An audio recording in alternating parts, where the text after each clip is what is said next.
Chapter 274. At the bottom of the stairs, Dr. Cisali stared at the figure who had stepped onto the stairs that led to the sky.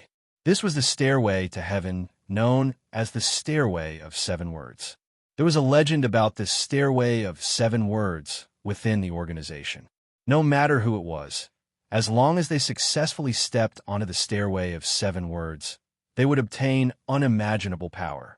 However, this was nothing more than nonsense. In fact, the organization was only using this seemingly beautiful stairway of heaven, which was guarded by a terrifying killing machine, to punish criminals who had committed mistakes within the organization and even betrayed the organization. Now, because of his failure in his first mission, the newcomer Lucio Lamperugi, who had stood by and watched during the process, had also become one of the many punished people. But Dr. Cisali found that Lucio Lamperugi, who had killed him with his own hands, had an inexplicable passion for the Stairway of Heaven, which had a terrifying legend in the organization. It was as if, from the very beginning, he had been aiming for the Stairway to Heaven. Dr. Cisali also noticed a hint of this from the conversation between CC and Lucio just now. However, did this have anything to do with him? The answer was very clear. No matter what Lucio's plan was for Dr. Cisali, this was just an interlude in his long research career. Previously, the reason why he spoke out to dissuade Lucio was because he was acquainted with the former Emperor Lucio. Now, he had done what he needed to do. All that was left was to silently watch the whole thing unfold. Ka! The sharp sound of the wind exploded, and a cold light erupted above the Stairway of Seven Words, slashing down the stairs with the force of Mount Tai. Lucio, be careful. See, couldn't help but warn Lucio, who was stepping onto the third step. However, it was too late. Boom! The giant's sword, which was nearly 1 meter wide, slashed down on the third step without any hindrance. In the blink of an eye, Lucio, who was trying hard to step up the stairs, was submerged. Lucio, in a panic, subconsciously took a step forward to check, but he was unexpectedly blocked by an invisible wall. At this time, behind the wide sword blade, Lucio's figure quietly appeared again and stepped onto a new step. At the same time, CC could vaguely hear Lucio muttering to himself, "If we can't break out of our shells, we chicks will definitely die." One step, another step. With every step Lucio took, the knight statues on both sides of the stairs would swing their great swords at him.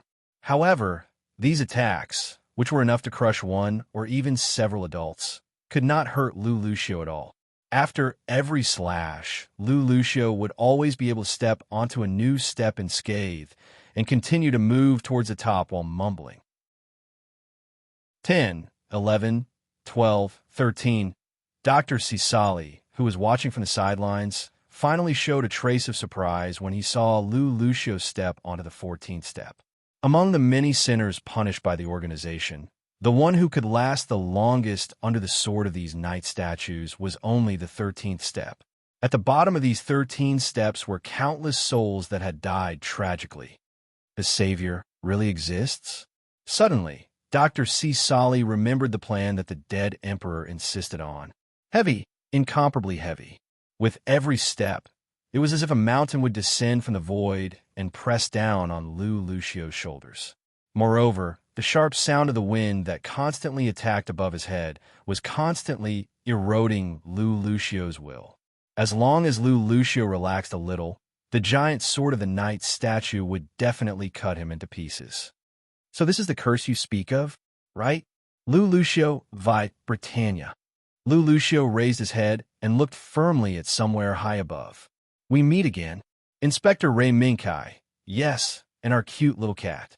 He did not expect that the person who responded to Ray Minkai's call for support would be the Macross Windchime. Naturally, it was Hudson and the others who came to greet Ray Minkai. I'm not a little cat. You old man. Although they were acquaintances, when it touched the taboo, the white cat State Zero unceremoniously changed back into the form of a snow-white lion and roared at Hudson. "Ha! You're still full of energy.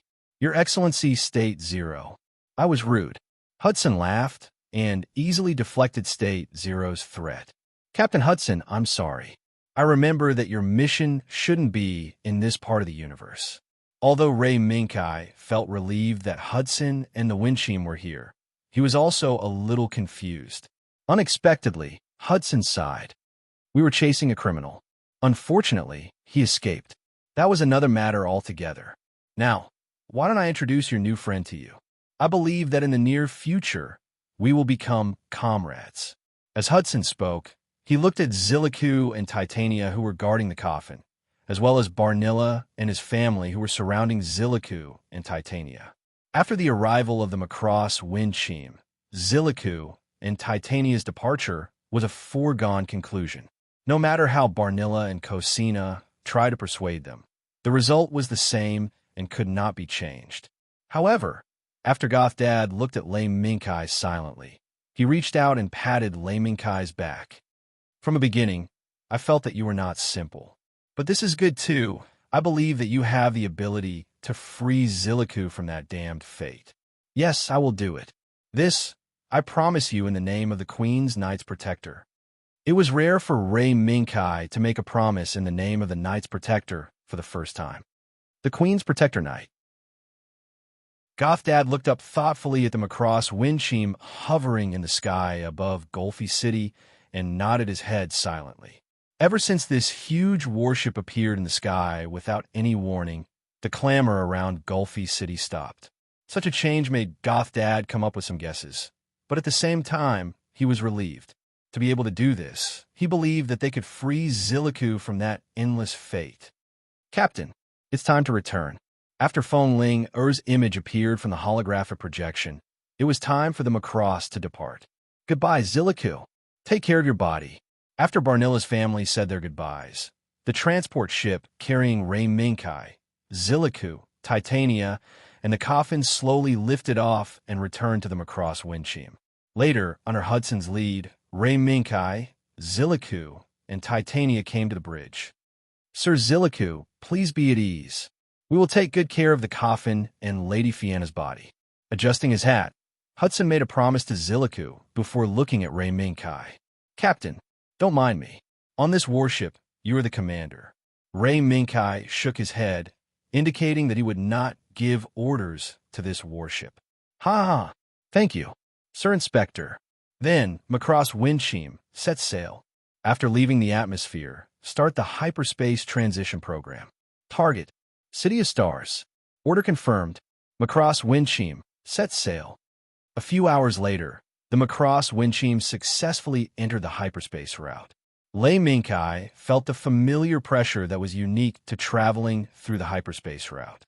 He turned around and looked at Sirigu and Titania sitting next to him. Ziliku, Titania, do you feel any discomfort there? It is said that some people will feel discomfort when entering the hyperspace route for the first time. Ziliku shook his head slightly, only turning his head to look at the silent Titania.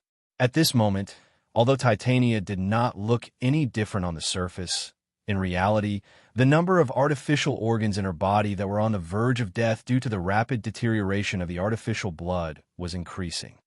Warning: this lady's body is about to enter a state of death. She must be treated immediately. Suddenly, Feng Ling, who was focused on controlling the Windsheam to enter the hyperspace transition, suddenly turned her head to look at Titania and issued a warning. Start the treatment immediately. Feng Ling, you have already prepared the treatment plan? Yes, we can start the treatment now. Let's begin. Although Titania's near-death situation could be considered a sudden situation, it was within Ray Minkai's expectations. Before boarding the Macross Windsheam, Ray Minkai had always been worried that Titania would suddenly die due to the deterioration of the artificial blood. But now, this worry was no longer a worry. Ziliku, who stood up from his seat, silently watched a bunch of medical robots move Titania in an orderly manner under Feng Ling, command, and send her to the infirmary. Cold-faced man over there, there's no need to worry. This lady is only in a state of death because she used inferior artificial blood. As long as the artificial blood is changed in time and the latest organs are replaced, she will be out of danger. While sending Titania out of the bridge, Feng Ling looked Ziliku up and down, this cold-faced man who had not spoken a single word from start to finish. Thank you. In a rare moment, Ziliku opened his mouth to thank everyone. Then, he turned around and left the bridge, following behind the medical robot. TSK, TSK. Looks like Sir Inspector has recruited a man who is not good with words this time. Indeed, but he is worthy of our trust. Raymond Kai's words made Hudson nod his head in agreement. After going through life and death on the battlefield for so many years, Hudson could naturally tell who was a trustworthy comrade. But then again, congratulations to Sir Inspector for obtaining a perfect success on your first mission. Ray Minkai shook his head slightly in response to Hudson's congratulations. It can't be considered a success. Although the item has been found, there are still some doubts that have not been resolved. Oh, there's such a thing? Yes. The appearance of the fragment is very strange. Especially at the end, there was a sudden reaction that made me even more concerned.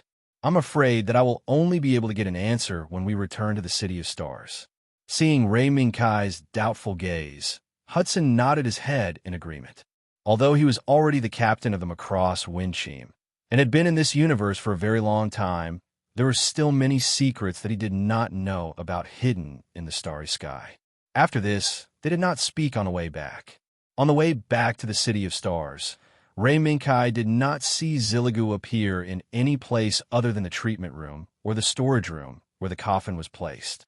Even his daily meals were delivered by robots. This man with a cold face but a warm heart was probably unable to let go of these two women who had affected his whole life. Fortunately, Ziligu's wait was not in vain. Half an hour before the end of the hyperspace transition, Titania's treatment finally came to an end. Although Titania had already woken up and could move about, there were still more important surgeries that had to wait until she reached the City of Stars before they could begin. Thank you. Moving her limbs, Titania felt her originally sluggish, but now incomparably light body, and sincerely thanked Ray Minkai and Feng Ling. Hee, there's no need to thank me. This is a rescue between comrades. Feng Ling giggled, not taking the matter of her snatching Titania from the hands of the Grim Reaper seriously. Is that so, comrades? Titania muttered to herself, before sincerely thanking again. Thank you, Ray Minkai. No, this is something you decide on your own. If you didn't believe me, I'm afraid you wouldn't be standing here right now. Ray Minkai waved his hand, and like Feng Ling, did not take it seriously. Titania nodded slightly, looking at the man who had been standing silently by her side from start to finish, Ziligu. Ziligu, I'm afraid my matter has already been settled. Then what about Fianna? Hearing that, Ziligu raised his head slightly, looking at Ray Minkai. Fianna? If it's her, she needs to return to the City of Stars to be settled. Ray Minkai secretly sighed. Why did he have to say something he clearly knew? Could it be that Ziligu also had moments of hesitation? So that's how it is. Titania shifted her gaze, looking at Feng Ling. She remembered that when she was about to die, it was this little girl who had immediately noticed something was wrong with her. I'm Feng Ling. Hello, Titania. Is there anything I can help you with? Seeing Titania's gaze, Feng Ling immediately introduced herself. Hello, Feng Ling. Can you take me to see Fianna? Okay, just like that, Titania's seemingly incomparably thorny problem was easily mostly resolved under Feng Ling's operation. Next, as long as they reached the City of Stars, Titania's problem with her body would probably vanish like smoke and would no longer be a problem for her survival. What remained was the problem of how to arrange Ziligu and Titania. In fact, Ray Minkai already had a preliminary plan for Ziligu and Titania's arrangement. For example, Ziligu could become the instructor of the Queen's personal night regiment, and Titania could become the assistant instructor, assisting Ziligu in his training. Although this arrangement was somewhat abrupt for Ziligu and Titania, it was believed that these two would not have too many objections. After all, in this Lu Lucio's world, no one knew of the existence of Ziligu Chubi and Titania. Chapter 275. Welcoming Ray Minkai and the others was the research team led by the Ministry of Justice's Sherhui. What a surprise. I didn't expect your first mission to find such a big guy. With a chocolate bar in her mouth and her hands in her pockets, the woman clicked her tongue in wonder as she looked at the coffin that was carefully removed from the Macross windshield. I didn't expect it either. Ray Minkai laughed bitterly. In the beginning, Lei Minkai only used the process of the destruction guardian deity that he encountered in the Leluxiu world as a reference to deduce and prepare for what would happen next. In the end, he discovered that the existence of the fragment had already merged with the coffin and Fianna, who was sleeping inside. The Ministry of Justice's Sherhui gently bit off the chocolate bar in her mouth and shook it as she said, although it was a bit unexpected, it was still within expectations. However, I'm afraid that this big guy won't be able to completely analyze it in a short amount of time. After a pause, Sherhui turned around and looked at Chili Gu, who was standing at the side, and remained silent as usual. Mr. Iceberg, although I'm not sure what relationship you have with the woman inside the big guy. However, based on the current preliminary test results, it will take some time to completely analyze it and start the separation plan. Hearing this, Chili Gu's gaze fell on the coffin that was surrounded by many researchers. In the end, he slowly nodded his head. Seeing this, the Ministry of Justice's Sherhui revealed a smile. Thank you for your understanding. Don't worry. Although my schedule is full, the most important thing right now is to completely analyze this coffin. Then, Sherhui took out an electronic ID card from her pocket and handed it to Chili Gu. Oh right, other than the woman lying in the coffin, you have another close female friend, right? I think her name is Titania. Chili Gu lowered his head and looked at the ID card in Sherhui's hand. There seemed to be a hint of confusion in his eyes. Take it. Now, Titania's body should be able to recover to the level of daily activities. However, to recover to her original combat level, I'm afraid she will need to undergo further treatment. Ray Minkai, who was standing at the side, heard this and asked with uncertainty, could it be that Titania's main doctor is you, doctor from the Ministry of Justice? Faced with Lei Minkai's confusion, the Ministry of Justice's Sherhui nodded calmly. Yes. Is there a problem? Ray Minkai was at a loss for words. Although he wanted to complain in his heart, he didn't know where to start. Could it be that the Ministry of Justice's doctor was the legendary all-round doctor? Isn't this too much? Don't mind these small details. Mr. Iceberg, take this electronic ID card first. When it's time, someone will inform you to look for me. Chili Gu. Doctor, my name is Chili Chubi. After being called Mr. Iceberg by the Ministry of Justice several times, Chiligu couldn't help but say his name. Then, he raised his hand and took the electronic ID card from the Ministry of Justice. Doctor, you're welcome. Although there are a lot of icebergs like you in my family, it's still better to talk to them more often. Also, the person you should thank is not me, but Ray Minkai. If he didn't find you and take the initiative to send a request for backup to the headquarters, we wouldn't know what happened there. After Sherhui finished speaking, she waved the chocolate bar in her hand, turned around, and left the port where the Macross windshield was docked with her department members and the coffin. Looking at the departing figure of Sherhui, Chili Gu slowly retracted his gaze and looked at Ray Minkai. Kai, thank you. Then, Chili Gu turned around and walked towards the Macross windshield. There, Titania was still undergoing a full checkup. How troublesome. White Cat State Zero suddenly appeared and jumped onto Ray Minkai's shoulder, looking in the direction of the coffin. Regretting it? Ray Minkai glanced at the White Cat State Zero. Yes, I regret it. If I didn't make this choice, I'm afraid I would have already taken back the fragment in the coffin. White Cat State Zero didn't hide its regret. Then it asked again, aren't you curious about what kind of power I'll recover after taking back the fragment? Ray Minkai raised his eyebrows and suddenly laughed. No, not curious. You, White Cat State Zero was stunned. Ha ha. All right, let's go back. You know, Chili Gu and Titania's accommodation is still not settled. After Chili Gu brought Titania out of the hospital, Ray Minkai bid farewell to Hudson and the others and brought Chili Gu and Titania to the World Gate in the center of Star Glory City. He learned from the Ministry of Justice's Shi Hui that when Ray Minkai set out to carry out the mission, the Lu Lucio world that he was based on had already completed the construction of the World Gate and successfully completed the connection with Star Glory City.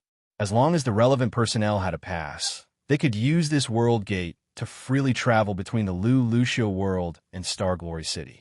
In Ray Minkai's hand, there was a pass given to him by the Ministry of Justice's Shi Hui. With this pass, Ray Minkai could bring up to 10 personnel to and from the Lu Lucio world in a single trip. This is the new world that Ray Minkai you mentioned, a world where no one knows about Chili Gu and my deeds. Sitting in the air train that connected the port and the central area, Titania's eyes flashed as she looked at the visual impact of the technological city below. This was a city that Titania had never seen before. Even when Titania was the shield of order and stood at the top of the church's combat power, she had never seen such a scene. This is the headquarters of the S.F. Peace Space Administration. The S.F. Peace Space Administration is one of the departments that I am currently working in. Its function is to send inspectors who are similar to me to travel between the various universes to find anomalies that affect the operation of the world and try to solve them. Of course, in the process of solving them, it is naturally unavoidable that some unpleasant things will happen. So, that's why I met you guys before. The S.F. Peace Space Administration. It sounds like there is an even larger force above the administration.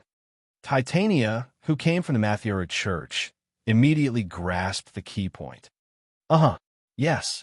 Above the administration, there is an army called Qin. But because my current position is not very high, I don't know much about the army. Ray Minkai nodded and told Titania and Chili Gu what he knew. Is that so? But this is good.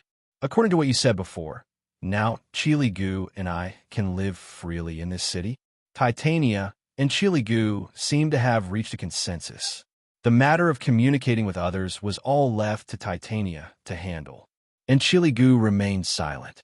At first glance, why does it feel like a husband following his wife's lead? Encourage me. Aren't you changing too quickly? Lei Minkai allowed these messy thoughts to run amok in his mind, but he still said, don't worry about it. No, it's not like that. Although I really want to let Chili Gu and Titania live freely here.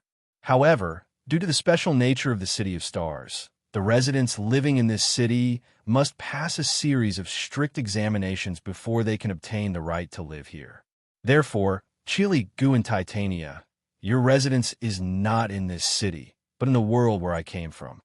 During the conversation, the air train carrying Ray Minkai and the other two arrived at the central area where the World Gate was located.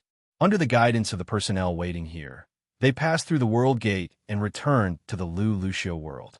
A light flashed in front of his eyes, and when his vision became clear again, Ray Minkai found that he seemed to be in a very familiar place.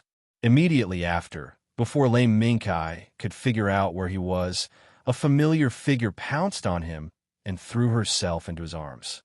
Smelling the familiar fragrance, Ray Minkai didn't need to ask to know who jumped into his arms. My Majesty the Empress, although I'm very happy that you came to greet me immediately, if people see you jump into the arms of the Night Guardian like this, I'm afraid that people will talk behind your back. Who will talk behind my back? This is my sovereign throne. Buried in Ray Minkai's arms, Euphemia said softly but proudly. It turned out that the World Gate of the Lu Lucio world was directly built on Euphemia's throne. No wonder Euphemia jumped into Ray Minkai's arms as soon as he returned.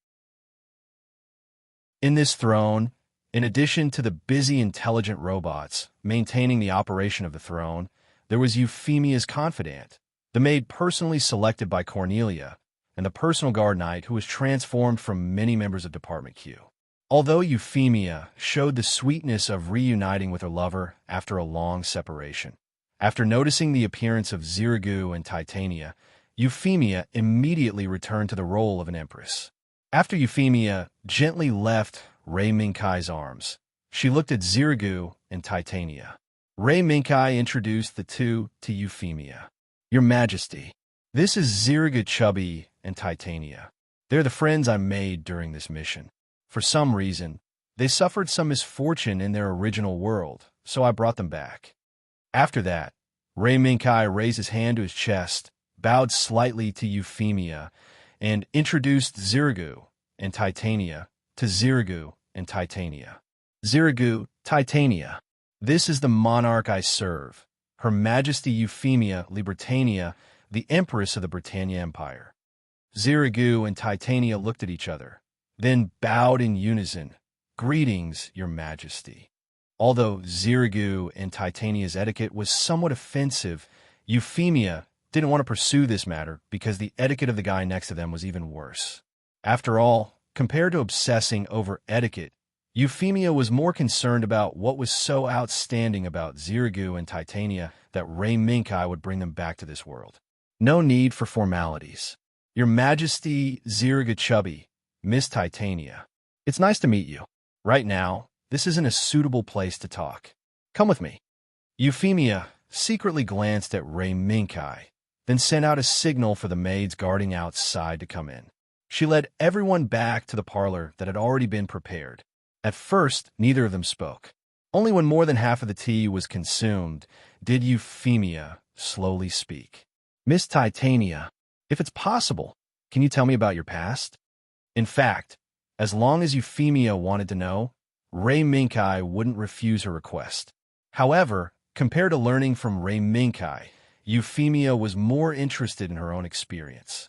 Titania put down the teacup in her hand and looked at the remaining tea in the cup with some astonishment.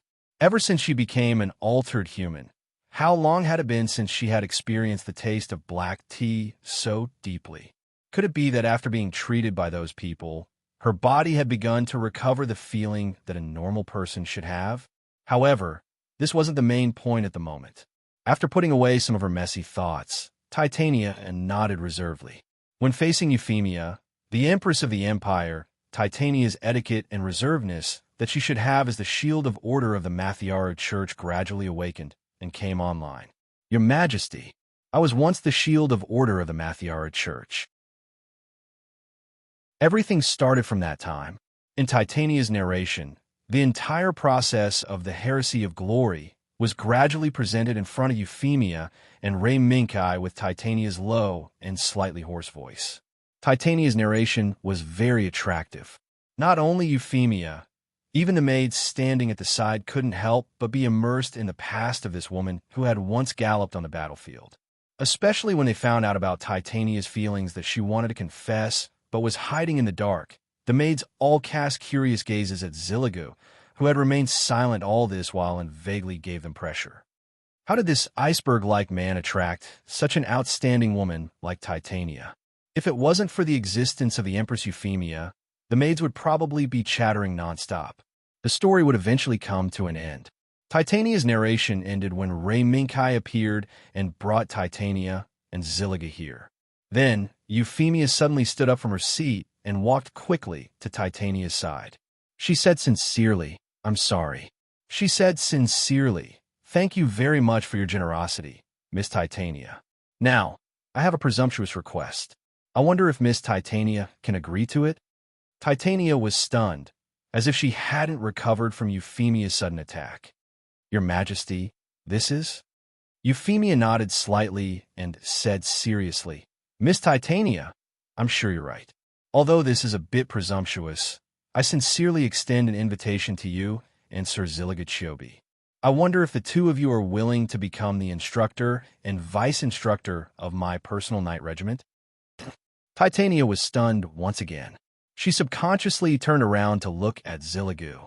Although Ziragu's expression was still stiff, Titania could see from his eyes that Ziragu was also stunned by Euphemia's sudden attack. Cough, cough. Ziragu, Titania, you don't have to agree to His Majesty's invitation immediately. How about this? In these few days, Ziragu, Titania, you can carefully consider carefully before giving an answer. Also, whether you agree to His Majesty's invitation or not, Ziragu, Titania, you can still live in our world." At this moment, Rei Minkai knew it was time for him to speak. That's right. The two of them had a tacit understanding from the start and had already schemed against Zilligu and Titania. Their previous actions were to give Euphemia the opportunity to send out an invitation in the name of the Empress. Titania was silent. Zilligu was also silent. But soon, Titania and Zilligu exchanged glances again, and Titania slowly nodded. "Thank you very much for His Majesty's invitation. I, Titania, and Zilligu are willing to accept His Majesty's invitation and become the instructor and vice-instructor of the Personal Knight Regiment."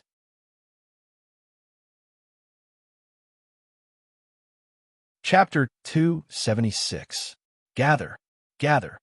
In the middle of the night, an urgent bell suddenly rang, waking up all the reserve knight who had just fallen asleep. What's going on? What happened? The bell rang more and more urgently, and the reserve knight who had been woken up became even more flustered. The flustered rookies didn't know that their panicked expressions and messy actions had already been seen by others. That's too tragic. Rei Minkai shook his head helplessly, even though these reserve knights didn't have much to do with him. But the future members of the Emperor's Personal Knight Regiment would inevitably be born from this group of confused rookies. As soon as he thought of this, Rei Minkai couldn't help but have the urge to expel this group of confused rookies. It must be known that even he wouldn't be in such a state from the sudden attack of the instructor. Beretta, who was standing at the side, didn't look too good either. Even though these reserve knights weren't personally selected by her, but in reality, these reserve knights still needed her approval to enter this knight academy that had just been established for less than half a month. In the end, Rei Minkai secretly shook his head. That's it. After all, this order came too suddenly. Don't think that those people will send their elites over. But this is good too. At least when I use it, it won't be a hindrance. Smiling, Rei Minkai turned around and looked at Zilligu and Titania, who were standing on the other side. At this moment, Zilligu and Titania had already changed into the officer's uniform of the Emperor's Personal Knight Regiment. One was cold and stern, the other was valiant and formidable. It could be said that they were a match made in heaven. Zilligu, Titania, I'll leave this group of messy rookies to you. Is that okay? Rei Minkai pointed at the Reserve Knight Regiment, who had already recovered from the panic and stood neatly on the flat ground in front of the dormitory. Are there any spots to be sacrificed? As soon as Zilligu opened his mouth, a strong aura of death rushed over. However, this was inevitable. After all, everything that Killigu had experienced, he had crawled out from hell. Regardless of whether it was the village when he was young, or the Azura massacre when he became a member of the Red Shoulders team, or the series of life and death separations after the Red Shoulders team disbanded. Under this type of experience, one shouldn't expect Killigu's training methods to be the same as those of those academies that had a clear and logical head.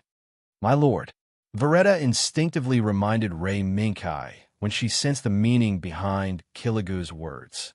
However, Rei Minkai raised his right hand and stopped him. Sure. However, Chiligu, I hope that my method will be used in the final selection. We can learn from the Red Shoulders squad, but we can't copy them completely. As he spoke, Rei Minkai pointed to the group of reserve knight below. What we want to train is a knight who can fight for the Imperium and the Empress in the universe, not a murderer. Therefore, the balance can only be grasped by you and Titania. Murderer? Killigu's eyes flashed, and he went silent again. Titania, who was standing at the side, opened her mouth and asked, Chief Knight, before the final selection, I hope that Chief Knight won't interfere too much with our training. In response to Titania's request, Lei Minkai smiled faintly and magnanimously replied, That's right. No, I won't interfere with your training, as long as you do your best to avoid accidents and carry out your training normally. His Majesty and I will give you our full support in all matters. Yes, we understand. Then, without further ado, can we start training? Rei Minkai raised his hand and gestured for Killigu and Titania to begin.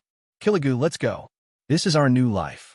At the sound of Titania's voice, Siligu and Titania stepped forward in unison towards the group of knight in training. It's really a disaster. Looking at Kiligu and Titania's departing figures, Veretta sighed secretly. Other than following Rei Minkai and arranging Kiligu and Titania's matters, she didn't have much opportunity to interact with the two. However, this didn't affect Veretta's impression of Kiligu and Titania. After some observation, Veretta came to the decision to avoid provoking the two as much as possible. Because, when looking at the two of them, there was always a pressure of an impending disaster hovering above her head. This feeling made Veretta surprised and even more uncomfortable. "Veretta, are you very afraid of Kiligu and Titania?" Rei Minkai suddenly asked. "No." Veretta was shocked and quickly denied. "I'm not afraid of the two instructors. It's just that from their bodies, I feel a pressure. It's as if the moment I clash with them, the scythe of the Grim Reaper will fall on my head." "Is that so?" "So, Veretta, that's what you're thinking." However, this wasn't strange either. Under the personal introduction of Rei Minkai and Euphemia, almost the entire Empire's new military force group formed with Rei Minkai and Euphemia as the core already knew about the two strangers who suddenly appeared in Pandora. Of course, with regards to the sudden appearance of Kiligu and Titania being able to be appointed by Euphemia as the instructor and vice-instructor of the personal knight regiment without a word, some people were naturally unconvinced. Therefore, it was inevitable that a secret conflict would occur. However, the outcome of this secret confrontation was quickly decided. Some people who lost left the imperial capital with their tails between their legs. They took the letter of appointment personally signed by Empress Euphemia and ran to the Empire's newly divided outer regions to spend the rest of their lives there. At the same time, thanks to the result of this charge that not many people knew about other than the core members of the Empire, the youths, including Veretta, finally let go of their grudges and tried to accept the existence of Kiligu and Titania. "No, I'm just curious about the instructor's teaching abilities." Veretta shook her head lightly. Is that so? Don't worry. In the coming days, you'll see Kiligu's and Titania's teaching abilities." In the open space in front of the dormitory, Kiligu and Titania were surrounded by soldiers as they stood in front of the Reserve Knight Regiment and lectured them. Naturally, the job of lecturing was left to Titania. Kiligu was in charge of using his hands and not his mouth. As soon as he came up, 3 stubborn Reserve Knight Regiment fell to the ground and begged for mercy. Looks like Kiligu is very motivated. Leave this place to them. Veretta, from today onwards, as long as Kiligu and Titania want something or equipment, try your best to satisfy them. As for His Majesty, I'll naturally talk to him." "Yes, sir." After giving his instructions, Rei Minkai, who had great confidence in Kiligu and Titania's abilities, quickly left the new Knight Academy that was temporarily set up on the right side of the palace. There were more things waiting for Rei Minkai. For example, the coffin that Fianna was sleeping in. 8 hours ago, Rei Minkai's personal terminal received a message from the Ministry of Justice's laboratory. From the content of the message, it seemed that there was some progress in the analysis of the coffin. "Veretta, do you know where State Zero is?" "It was early in the morning, and I couldn't see it." Standing in front of the palace gate, Rei Minkai asked. Veretta thought for a while and said with uncertainty, "An hour ago, State Zero seemed to be in the Imperial Garden." "An hour?" Rei Minkai thought for a while and shook his head slightly. "Forget it. This shouldn't be a big deal. Let's go." After walking for a few steps, Rei Minkai suddenly stopped and turned around to look at Veretta. Rei Minkai realized that Veretta actually let go of her long silver hair and no longer tied it into a ponytail. Instead, she chose a hairstyle with long hair that draped over her shoulders. It seemed to be particularly like a wife. Sir, what are you looking at?" Is there something wrong with my face?" Under Rei Minkai's gaze, Veretta suddenly blushed. However, due to her brown skin, the red cloud that flew up was not very obvious. "No, it's not like that. It's just that I suddenly feel that you're actually very beautiful now." "Veretta." Rei Minkai nodded before turning around and leaving with a sympathetic expression on his face. Veretta, whose face was getting hotter and hotter, was stunned for a long time before she reacted to Rei Minkai's sudden praise. As she chased after Rei Minkai's footsteps, the corner of her mouth could not help but curl up slightly. A few hours later, Rei Minkai and Veretta, whose face was filled with shock, passed through the world gate of the ruling throne and arrived at Xingyao City once again. The reception staff sent by the Ministry of Justice was already waiting for them. "Sir Inspector, please follow me. The doctor has already finished his work 10 minutes ago and is waiting for the two of you to come." Under the guidance of the reception staff, Rei Minkai and Veretta boarded the Skitran to the Ministry of Justice's Research Institute. "Veretta, have you been to this city before?" Sitting in the Skitran, Rei Minkai glanced at Veretta, who wanted to see, but had to maintain the etiquette of a follower, and chuckled. "Veretta, if you want to see, go ahead. There is no need for any follower to stand guard here." "Sir, but—" Veretta seemed to be hesitant. For Veretta, who was born and raised in the world of Lu Lucio, this space city wandering in the void was indeed a spectacle she had never seen or heard of in her life. Even when Rei Minkai was on a mission, Veretta learned some things about this world through some video information sent by Euphemia, but it was the first time she saw Xingyao City with her own eyes. "Go ahead, Veretta. There is still some time before we reach the doctor's research institute." Under Rei Minkai's insistence, Veretta could only accept Rei Minkai's command. The temptation of exploring a new world was something that not many people could resist. Therefore, during Veretta's exploration, Rei Minkai's Skitran finally stopped in front of the Ministry of Justice's Research Institute after a period of travel. As soon as Rei Minkai got off the train, he saw an iconic chocolate bar swaying back and forth in the air. And the person who caused this strange phenomenon, needless to say, must be the Ministry of Justice's Shi, who always had a chocolate bar in her mouth. "Doctor, long time no see. This is my adjutant." Veretta knew. Rei Minkai smiled and took the initiative to introduce Shi and Veretta to the Ministry of Justice. "Veretta, this is the Ministry of Justice's Shi, the Ministry of Justice's doctor." "Hello." After a series of greetings, Rei Minkai went straight to the point. "Doctor, is there any progress in the analysis of the coffin?" A little bit. At the very least, I now know how to separate Fianna from the coffin." The Ministry of Justice's hand paused. After she put the chocolate bar back in her mouth, she put her hands back into her pockets. "Come with me. Just by talking, I'm afraid I won't be able to finish talking until tomorrow. Also, you might not understand what I'm talking about." The words of the Ministry of Justice's Shi made Rei Minkai smile. Although it was a bit rude, it was the truth. Rei Minkai, a brute who fought on the front line all day long, didn't understand much of the terminology used by researchers. Therefore, the decision of the Ministry of Justice's Shi was correct.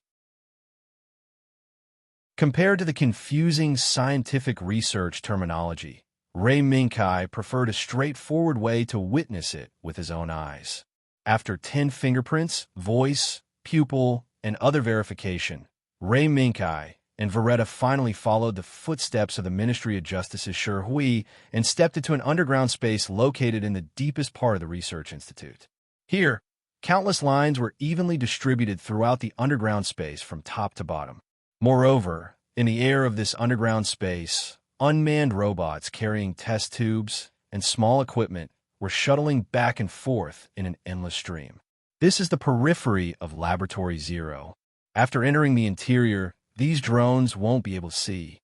The Ministry of Justice's Shi slightly raised her eyes and looked at the unmanned robots flying around. Along the way, under the guidance of the Ministry of Justice's Shi, Rei Minkai and Veretta, who entered the interior of Laboratory Zero, immediately saw the coffin placed in the center of the laboratory. It was connected to the coffin from all directions. 10 hours ago, we successfully analyzed the mysterious substance covering the surface of the coffin. At the same time, through our preliminary experiments, it is because of this mysterious substance that the coffin is able to resist most firearms, even the sharp claws of your Lion Zero. The Ministry of Justice's Shi took a document from her subordinate and handed it to Ray Minkai as she spoke. Ray Minkai took the document but didn't immediately check it. In other words, as long as the mysterious substance covering the coffin is removed, then Fianna will be released. That's what it says, but I need the assistance of State Zero. After all, this mysterious substance is related to State Zero.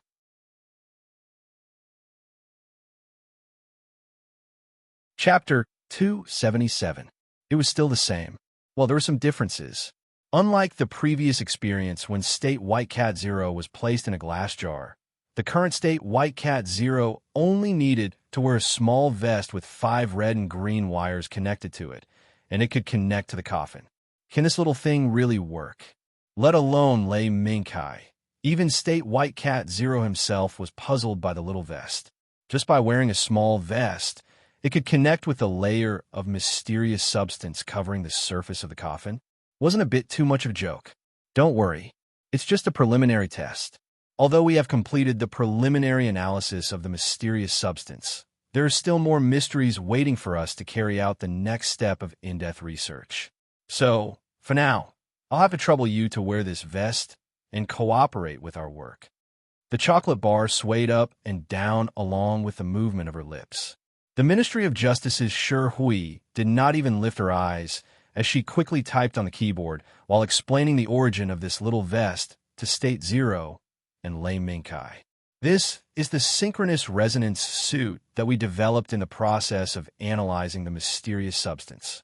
Although it's a bit small, given the time constraints, this is the best we can do for now.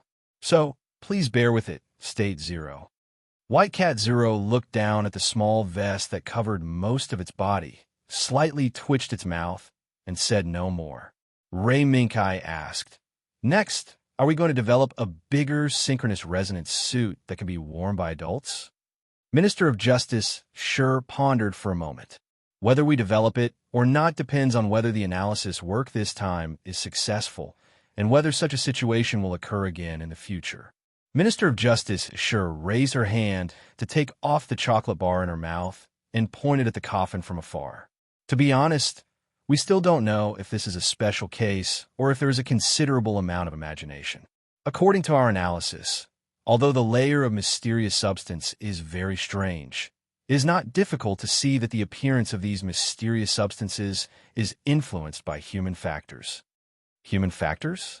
Ray Minkai frowned, and then told the information he had obtained from the elders of the church to Shi Hui of the Ministry of Justice. P.S. Man-made soldiers? Perhaps it was possible. However, the mysterious substance is not something that can be controlled by the world you went to before. The chocolate bar in Shi Hui's hand swayed slowly. She explained as she pondered. Even though I haven't been to that world, I can make some deductions based on the level of technology contained in Titania. The conclusion was that it was impossible for that world to produce the mysterious substance on its own. No, it was even impossible for it to develop the mysterious substance. I'm afraid the appearance of this mysterious substance is just like the extraterrestrial object that suddenly appeared in that world. A foreign object? This statement made Ray Minkai's heart tighten. Could it be that there are external forces other than me hiding in the dark and affecting the development of that world? I'm afraid that's the case. The Ministry of Justice, Shi Hui, nodded. She pressed a button on the keyboard and pointed to a data graph that popped up. This is the result of my analysis of Fianna's and Titania's bodies. Can you see what's wrong? At first, Ray Minkai couldn't see what was wrong with this comparison result. But when Ray Minkai saw the last predicted lifespan, he found something wrong. Fianna's lifespan?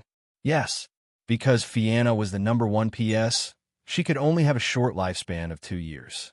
If not for this, she wouldn't have fallen into an eternal slumber in Killigoo's arms while welcoming the victorious Killigoo at the end of the glorious heresy. At this moment, the result displayed in front of Ray Minkai's eyes was that Fianna still had at least 30 years of lifespan. What's going on?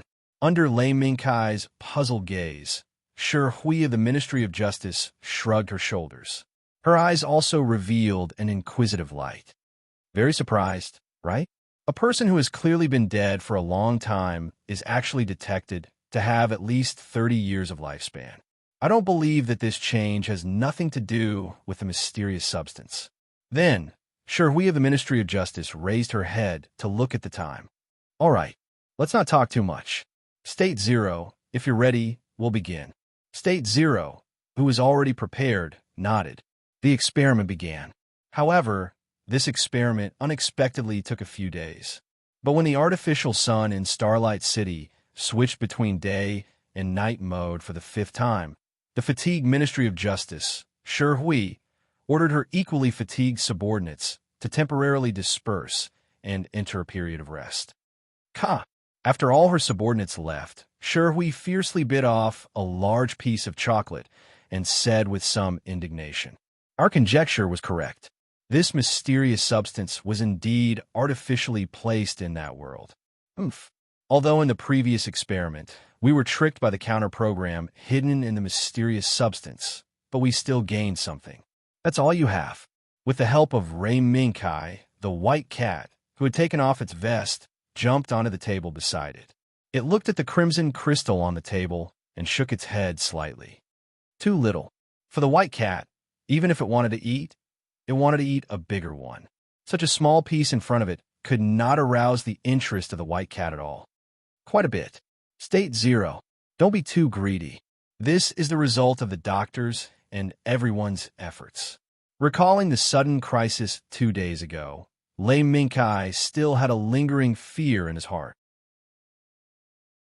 At that time, the connection between the white cat and the coffin was very smooth, and the further optimization of the analysis program was also running smoothly. But just as the analysis program was about to break through the core of the mysterious substance, an accident happened. Warning, warning, warning. Huge energy reaction detected. Huge energy reaction detected. Suspected self-explosion reaction. Suspected self-explosion reaction. Please respond immediately. Please respond immediately. The sudden warning from the AI core monitoring the entire research institute frightened everyone, and they quickly acted according to the emergency procedures. Cut off the energy link. Actively reduce the link frequency. Raise the energy shield force field. Under the calm command of the Ministry of Justice, all the emergency measures were completed perfectly. However, these emergency measures only suppressed the sudden high-energy reaction for less than 10 minutes. The warning sounded again. Warning, warning. The high-energy reaction is about to break through the critical point. The energy shield force field is about to fail. Evacuate immediately. Evacuate immediately. Doctor from the Ministry of Justice, according to all the regulations of the Zero Emergency Plan, it is recommended that the doctor immediately evacuate the Research Institute. Evacuate immediately. The Research Institute will complete the autonomous disconnection procedure in 5 minutes and initiate the self-destruction procedure. The AI's voice was sharp, and the situation was very urgent. However, what happened next stunned everyone. Suddenly, the high-energy reaction that was about to explode and break through the shaky energy shield force field disappeared. It disappeared without a trace. After that, the high-energy reaction detected by the AI, other than an abnormal reaction record, did not appear again. In view of this abnormal situation, the Ministry of Justice decided to cancel the previous slightly aggressive plan on the spot and changed it to the current plan that was slow and steady and progressing gradually. And the result was the small stone that the white cat disliked. State Zero, since you don't like it, I will use this stone that almost blew us up to make something. The Ministry of Justice did not feel much about the white cat's disdain for State Zero. Instead, it just so happened that the small stone was useful. Doctor, what are you thinking? Do you still remember the disc that I gave you before? Although it was just a prototype, with this small stone, it should be able to perform well. Picking up the small stone, the Ministry of Justice's mouth curved slightly, and she spoke of her plan. You should know that we were made a fool of. The army commander once said that it is impolite not to reciprocate. Since the other party has made a move, we have to reciprocate, right? Doctor, you mean to use the crystal extracted from the mysterious substance to perfect the disk's function? Correct. That's my idea. He meant what he said. After making the decision, the Ministry of Justice immediately went back to work. She chased Ray Minkai and the White Cat out of her laboratory, so as not to disturb her work on the disk. It seems that someone is going to suffer. Lying on Ray Minkai's shoulder, the White Cat State Zero looked back at the slowly closing door and shook its head. Maybe, but if what the doctor said is true, then we might be able to use the modified disk to find the fragment. Ray Minkai said while thinking. And we also learned something. The White Cat State Zero glanced at Ray Minkai. Minkai, are you saying that other than us, there are other people who have their eyes on the fragment? I'm afraid so. From a moment Fianna's coffin fell from the sky, the whole thing was shrouded in a layer of fog. Ray Minkai pondered and recalled the details of the battle at that time. I still remember that when we were looking for the enemy commander, there was a sudden and somewhat familiar signal. Don't you think it's strange? State Zero. Indeed. Logically speaking, in that world, we're just outsiders. No one knows us at all, but the appearance of this signal has a familiar feeling. The White Cat State Zero also nodded in agreement. Who do you think it is? I don't know, but maybe the answer is already in front of us. It's just that we overlook some things. The modification of the disk by the Ministry of Justice would not be completed in just a few days. Therefore, Ray Minkai also took advantage of this time to complete some of his own tasks. For example, he went to the administration headquarters to report the results of this mission. After handing over the inspector badge to the front desk for review, Ray Minkai received a summons from the bureau chief. This might be the first time Ray Minkai saw the true face of the legendary bureau chief. During the period when he became an inspector, Ray Minkai had heard a lot of rumors about the bureau chief. Mysterious, powerful. He often showed up with a mask, appearing and disappearing unpredictably. Except for a few trusted aides, almost no one could see the true face of the mysterious bureau chief. In addition to these rumors that were getting more and more mysterious, there were more rumors that made Ray Minkai dumbfounded. Of course, these were just rumors after meals. Beep beep, please show me your inspector badge. Just as he walked out of the elevator, Ray Minkai was stopped by the defensive robot at the entrance. TSK. This pile of metal is really annoying. The White Cat State Zero lying on Ray Minkai's shoulder looked at the robot in disdain when Ray Minkai took out his badge. Warning. State Zero, metal life form Long Fong Lion. Your form of existence is not much different from ours. Please stop using insulting words. Because, while you are insulting us, you are also insulting yourself. The robot standing on Ray Minkai's left heard the words of the White Cat State Zero and immediately turned around. He stared at the White Cat State Zero and said something that made the White Cat State Zero speechless. You. The fur on the White Cat State Zero suddenly stood up. Its sharp claws were ready to attack. It was as if in the next moment, the White Cat State Zero would violently teach the two robots a lesson. Stop. State Zero. There is no need to be so angry. Ray Minkai raised his hand and pressed on the head of the White Cat State Zero. If he did not stop the attack of the White Cat State Zero in time, the two robots being killed might be a small matter. The Bureau being attacked by the crazy Long Fong Lion was a fatal matter. Identity confirmed. Inspector Ray Minkai, you may enter. However, please pay attention to your pet. Do not let your pet run around in the office to avoid unnecessary damage. You. Once it heard that it was treated as a pet cat by the two metal lumps, the White Cat State Zero exploded on the spot. Okay, let's go in. State Zero. Later, let Veretta ascend over the prepared cherry stones. Ray Minkai's eyelids twitched wildly. He quickly comforted the White Cat State Zero. When he walked into the floor where the office was located, he subconsciously looked back at the two robots. Damn it, isn't this AI's intelligence too high? Who the hell designed these robots? This doubt did not last long. The moment the office door opened, Ray Minkai calmed down and prepared to meet the rumored, mysterious, and powerful bureau chief. However, the moment he stepped through the door, he was surprised to find that the person sitting behind the desk was Reza Beryl, whom he had not seen for a long time. Long time no see. Kai, I am the acting bureau chief, Reza Barrel. Ray revealed a helpless wry smile and introduced himself.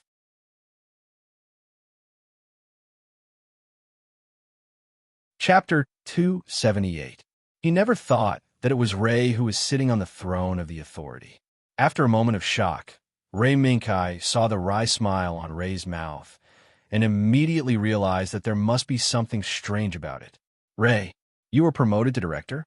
Congratulations. Congratulations. Ray Minkai's congratulatory voice made the wry smile on Ray's mouth even more intense. Don't laugh at me. Kai, this is also a helpless move. Please sit down. A helpless move? Could there have been an accident? Ray Minkai asked subconsciously as he sat down. But as soon as he spoke, Ray Minkai found that he seemed to have violated some confidentiality regulations. But Ray didn't care and just waved his hand. Don't be nervous. This is why I called you here. Kai, before the director left, he told me to inform you to come over when you came back. It's all for this. With that, Ray picked up a box from the table and handed it to Ray Minkai. Ray Minkai, who didn't know what was going on, took the box and opened it. He found a data storage card lying quietly in the box. This is...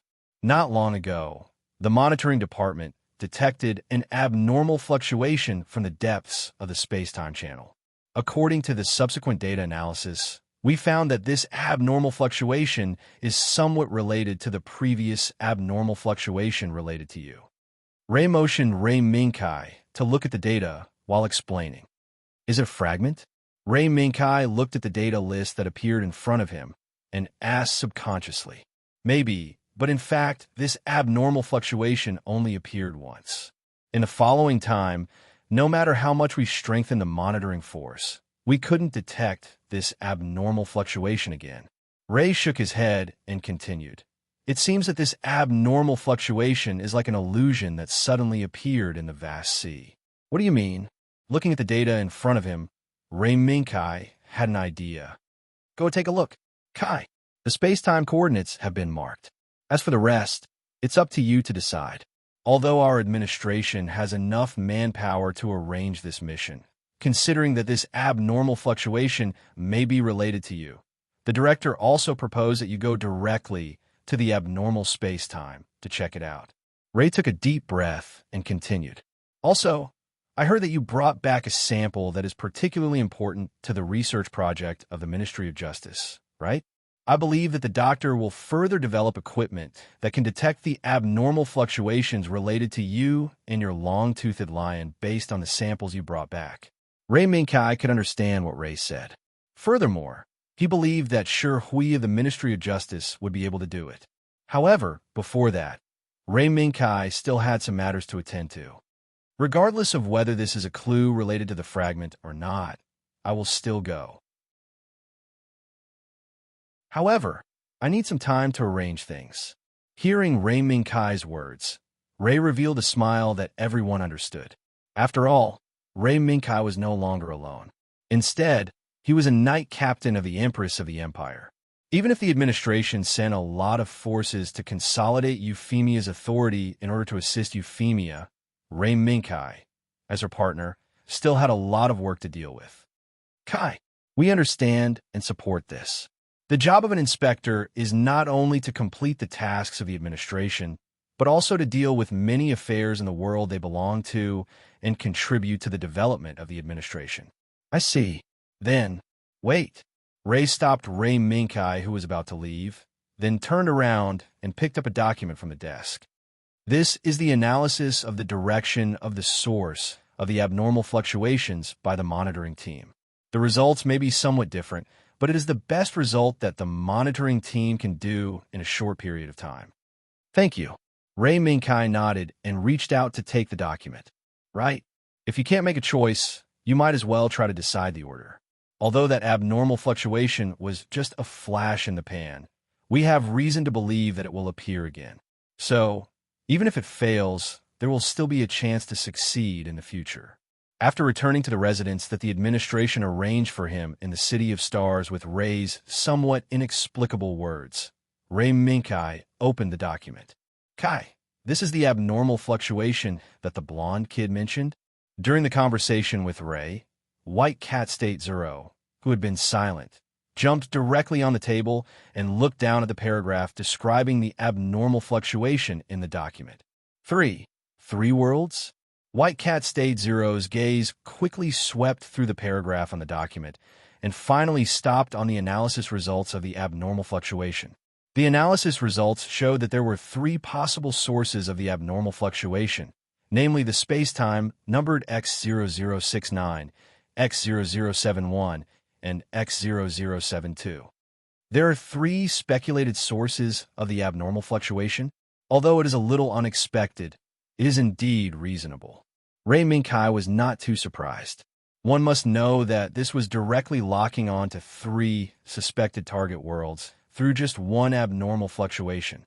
This technology had already saved Ray Minkai a lot of effort. No wonder Ray said those words before he left. Even if the source of the abnormal fluctuation could not be found in one of the worlds, there were still the remaining two worlds. This was not an aimless journey of exploration. Do you want to go? Kai, this may be a mission that depends on luck. White Cat State Zero raised its head and looked at Ray Minkai. Choose one out of three, a 33% chance of winning the prize? That's okay. After all, this is not a single choice, but a trial and error journey. Ray Minkai smiled and did not care about it. If you don't win the first time, then change to the next goal. It's just that this journey may be a little long. Yes, if the source of the abnormal fluctuation was not found in the first target world, Ray Minkai and White Cat State Zero would probably have to go to the next world without stopping. In this way, there would be no intermission time. In fact, Ray Minkai did not need to think like this, but he did not dare to take the risk. Even if Ray, the acting director, had some confidence in the appearance of the abnormal fluctuation again, Ray Minkai did not have confidence in his heart. Especially State Zero. What do you think is the probability that the abnormal fluctuation this time is a fragment? White Cat State Zero tilted its head and looked at the monitoring data displayed on Ray Minkai's personal terminal and shook its head. I don't know. I don't understand these data. The only thing I can do is to go to those worlds personally and see where the abnormal fluctuation came from. What if we find out that it's not a fragment? Lei Minkai suddenly asked. Salad. White Cat State Zero rolled its eyes like a human and laid down beside the document. Whether it's a fragment or not, what I'm staring at now is the things on the coffin. Looking at the fragments there, but not being able to eat them. Uncomfortable. The artificial sun in Xing Yao City gradually set. Ray Minkai sat on the recliner and casually flipped through the document in his hand. In this document, there were not only the analysis results of the abnormal fluctuation, there's also some information about the three target worlds. After flipping through it, Ray Minkai closed the document and looked up slightly at the gradually setting artificial sun. Interesting. I didn't expect it to be those worlds. Maybe I need to find a few helpers. When the night left and the sun rose again, Ray Minkai and White Cat State Zero returned to Lu Lucio World. Veretta, who returned first, was already waiting in the throne of command. Sir, His Majesty has now gone to Europa for peace talks with Langlan Shi. Should we rush to meet with His Majesty now, or go to the Night Academy to patrol first? Once the throne of command, which Imimi gave to Euphemia in the name of the administration and the corps, appeared, it brought great pressure to all the forces at home and abroad. No matter who it was, as long as they raised their heads, they would see the high and mighty ruling throne floating quietly above the nine heavens. When they saw the body that was like a small moon, they would feel a terrifying pressure coming straight at them. It was impossible to resist. Even if the strength of all the countries in the world, and even the voices of opposition within the Britannia Empire were all integrated, they could not compete with 1/3 of the power of the throne of command. Therefore, the crown on Euphemia's head became more and more stable, and the power of the empire radiated, and the range of influence became wider and wider. Now, under the joint announcement of the young king of Gilkston Kingdom, Shalio, and Princess Shyamna, who were the first to merge into the territory of the Britannia Empire. The Europa alliance led by Langlon, she also made a corresponding response. The territory of the Empire is going to expand again. Rei Minkai's gaze looked through the floor-to-ceiling glass of the Throne of Command and looked at the blue planet below.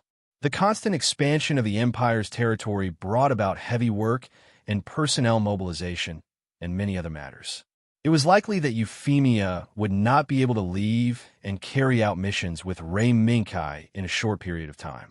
Sir, His Majesty sent a message. At this time, Veretta handed the communicator in her hand to Rei Minkai. Then, after Rei Minkai took it, she quietly left the room, leaving space for Rei Minkai and Euphemia. Kai, you're back. Euphemia's slightly tired face appeared on the holographic projection. I'm back. Everything went smoothly. However, I receive a new mission. Furthermore, I'm afraid that this new mission will take a very long time. Rei Minkai smiled gently and then told the contents of the document to Euphemia. 3 worlds? Or do you want to explore them all in one go? This is too reckless.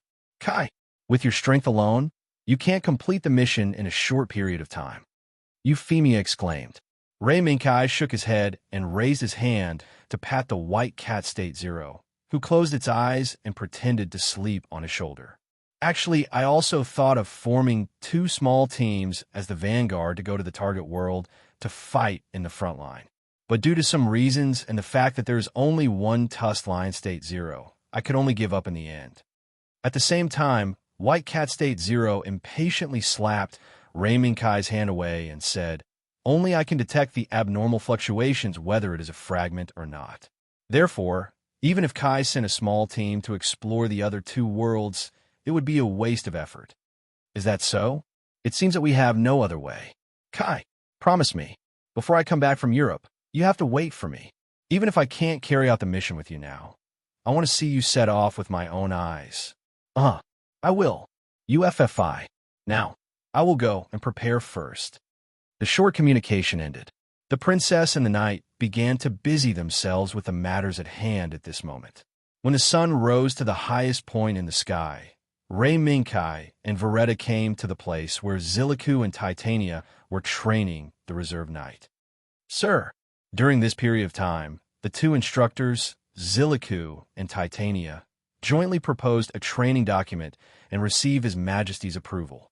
So what are the results? I'm afraid that in these few days, some people have already decided to retreat, right? A few days was not a lot, but it was also not a little. But it was enough for an adult with a slightly weaker mind to make a choice. Yes, according to the results of these few days of training, the reserve knight has been reduced from 500 people at the beginning of the training to 400 people. Among them, 43 people were seriously injured during the training and were directly sent to the hospital for emergency treatment. Among the remaining 57 people, 23 of them lost their limbs during the training, and 34 of them suffered injuries of varying degrees. Veretta, who was closely monitoring the progress of the training, calmly said a set of slightly shocking data.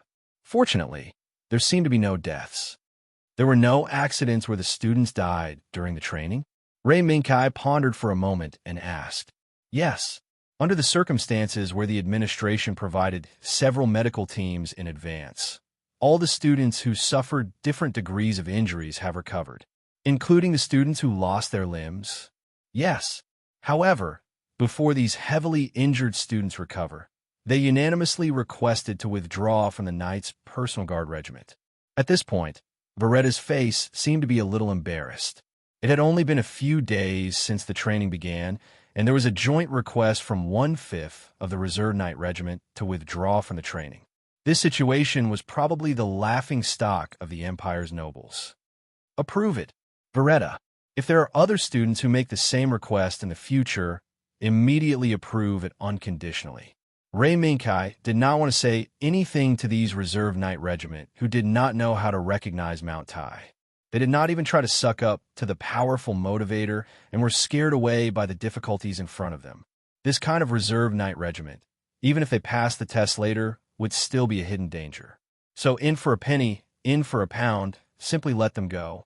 By the time these people, who thought they had seen the joke of the Royal Guard Regiment, realized how terrible the combination of Zilliga Chubby and Titania was, regret would inevitably drown them like a tide.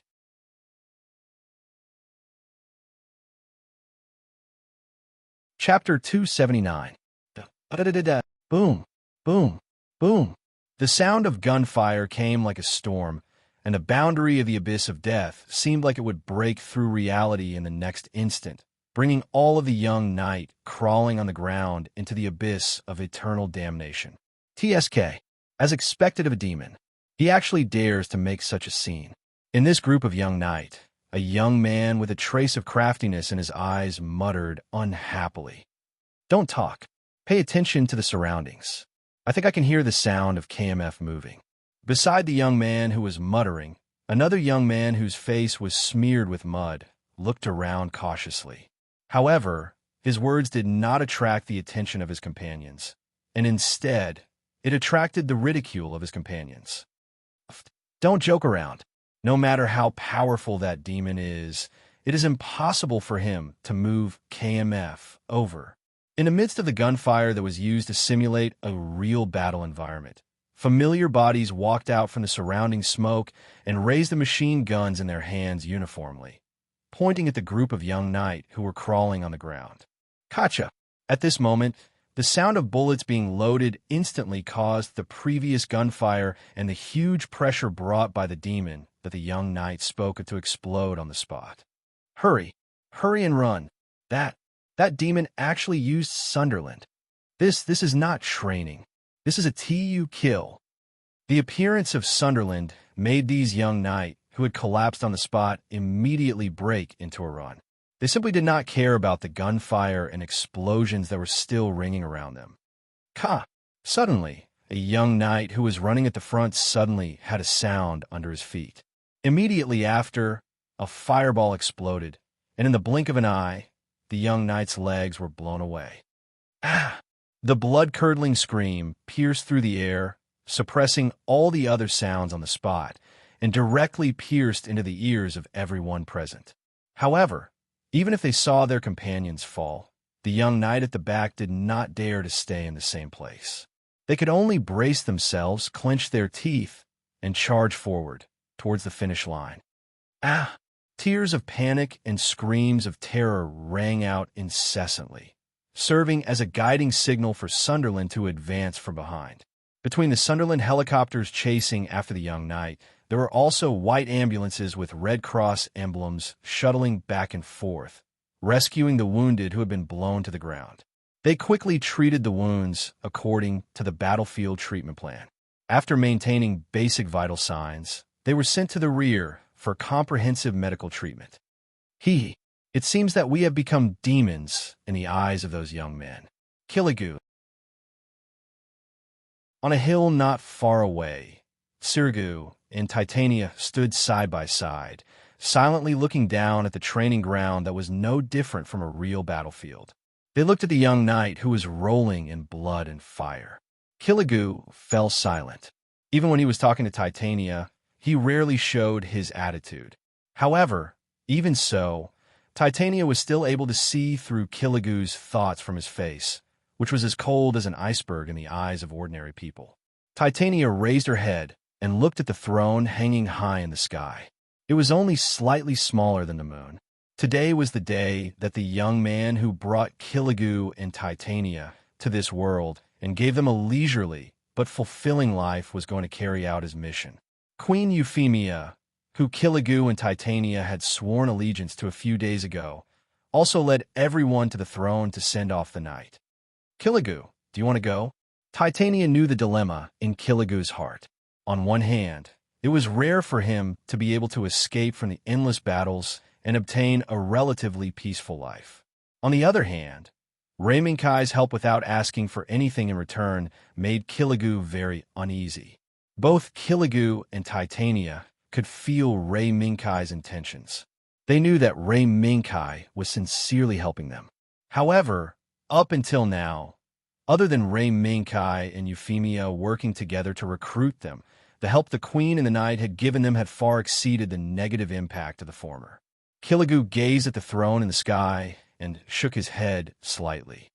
Now, our mission is to train this batch of knight. Only when they are truly qualified and obtain the Red Pauldrons can they be called members of the personal Knight Corps. Red Pauldrons? Titania was stunned when she heard this name. Before this, Killigoo had never mentioned anything about this. I just thought of it. Killigoo explained calmly and fell silent. However, Titania understood what Killigoo meant. Perhaps, in Killigoo's heart, only the Red Pauldrons could be compared to the strongest army. Perhaps, this was the only way to repay Ray Minkai and Euphemia for their help. Titania raised her hand and patted Killigoo. She smiled and said, "If that's the case, then let's become complete demons." Okay, now that Killigoo and Titania had made up their minds, the remaining 400 or so knights would have to face a hellish training that was more and more tragic than the previous one. At the same time, in the throne, Ray Minkai, who had made all the preparations, stood in front of the world gate. As for his partner for this trip, only the white cat, State Zero, would be there.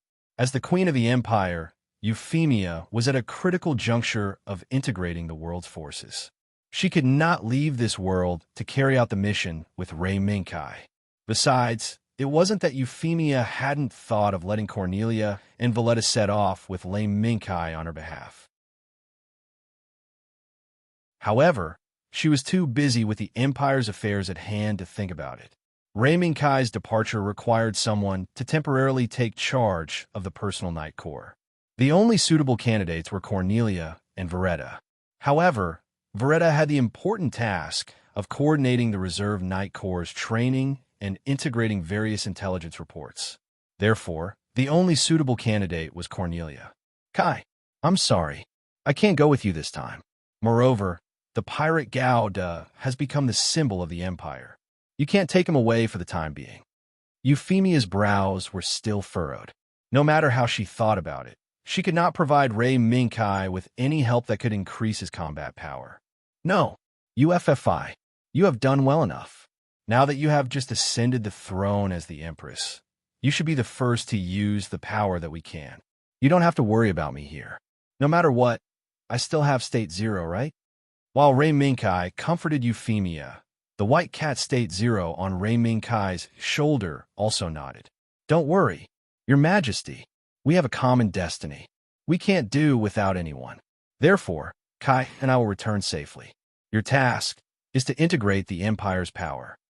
After hearing this, Euphemia revealed a slightly bitter smile. However, in the next moment, that delicate little face was already filled with a determined expression. "I know. Kai, be careful. I will be at the back and integrate all the power. Wait for me. I will definitely rush to your side as soon as possible." Okay. In the next moment, Ray Minkai stepped forward and hugged Euphemia tightly in front of everyone's eyes. Then, he let go and looked at Cornelia and Valletta, who were standing at the side.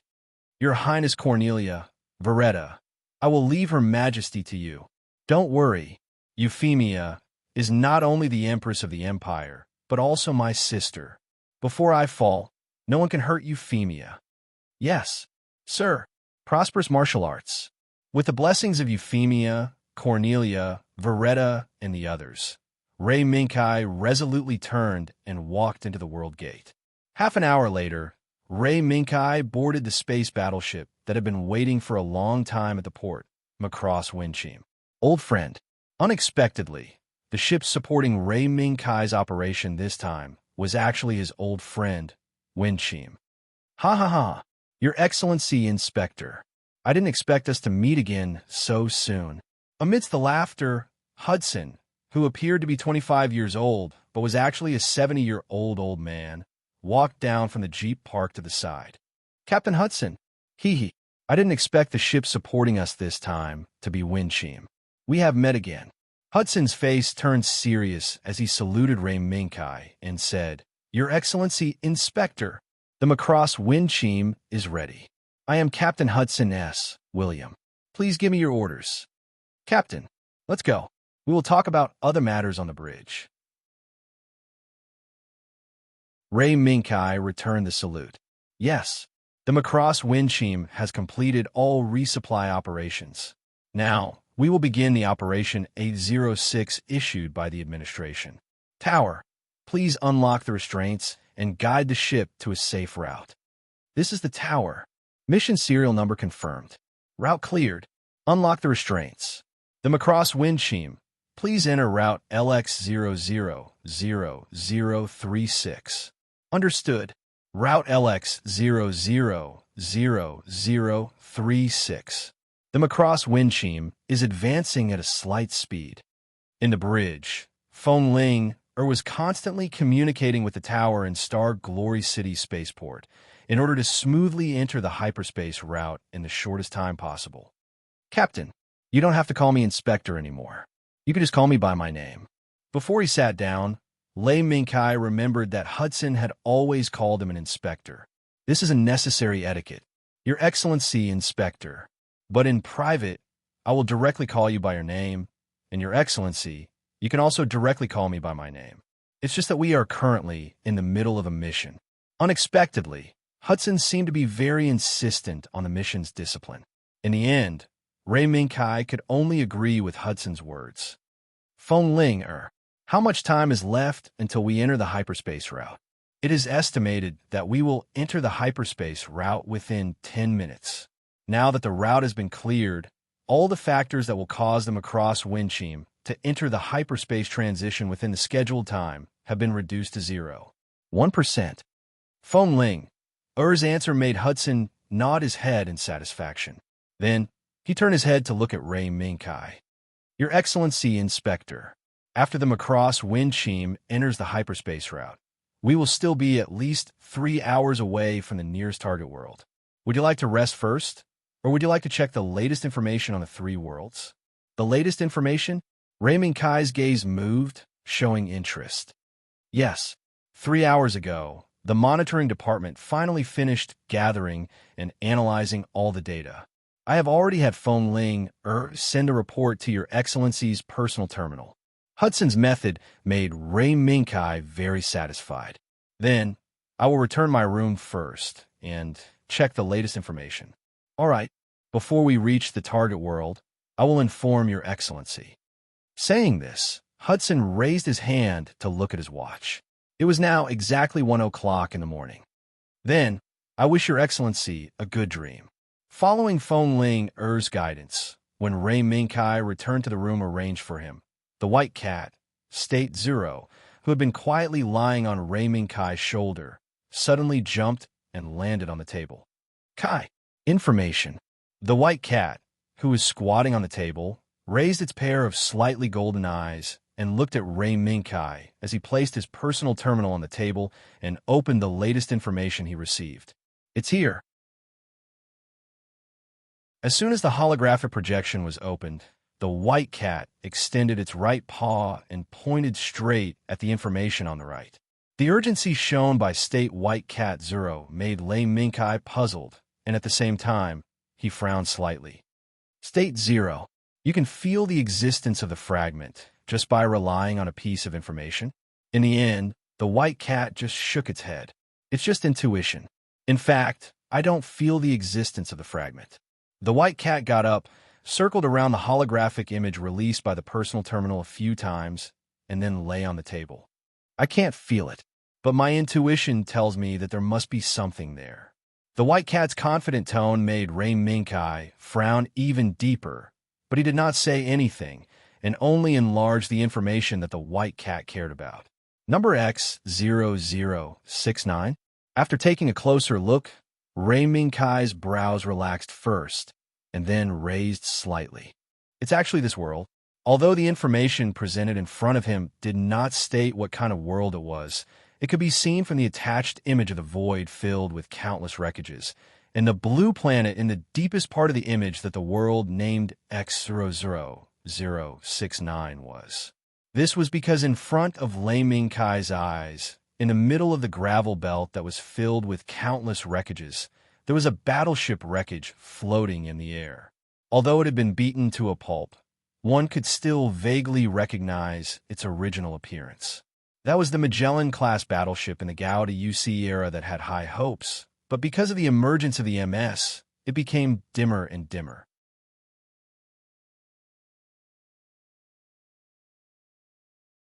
Chapter 280. Wet. There were also the muddy mountain roads and dense woods all year round. This was the destination of Ray Ming Kai's trip, the battlefield of the Earth Federation's easternmost front army located in Southeast Asia. The low roar of the jeep reverberated back and forth in the jungle. The mountain road that had just experienced a heavy rainfall was particularly muddy. Every time they moved forward a certain distance, the jeep's engine had to roar even more fiercely, squeezing out more power to pull the jeep out of the muddy pit. TSK. This damn weather. When I just came out, the sun was still hanging in the sky. The middle-aged man, who held the steering wheel tightly with both hands and stepped on the accelerator, kept cursing the weather that changed so quickly. After finally driving the jeep out of the mud pit again, and finally on a relatively flat road, the middle-aged man slowly breathed a sigh of relief. Obviously, the muddy mountain road that he had just walked through consumed a lot of his energy. Phew! Finally out. The middle-aged man wiped his cold sweat, then raised his head slightly, moved his gaze to the rearview mirror, and looked at the back seat through the rearview mirror. A young man wearing an Earth Federation uniform with the rank of second lieutenant on his shoulder. Sorry, second lieutenant. Sorry for wasting so much of your time. The young man sitting in the back seat shook his head. His gaze wandered around the mud-covered car door, and he smiled faintly. No, don't worry about it. This is an accident. After all, this kind of situation was common in this place. As long as we can successfully reach the station of the mechanized mixed brigade, it's fine. You're really reasonable, second lieutenant. In that case, I have to work harder and let second lieutenant reach the station of the mechanized mixed brigade as soon as possible. Second lieutenant, don't worry. The rest of the road should not be so bad. While steadily holding the steering wheel of the jeep, the middle-aged man also kept talking about some trivial matters here. Second lieutenant, the rest of the road will be much better, because the guys from the mechanized mixed brigade drive the MS around all day long. Especially on this road leading to the rear, there are often people from the mixed brigade driving the MS, so this path has been created.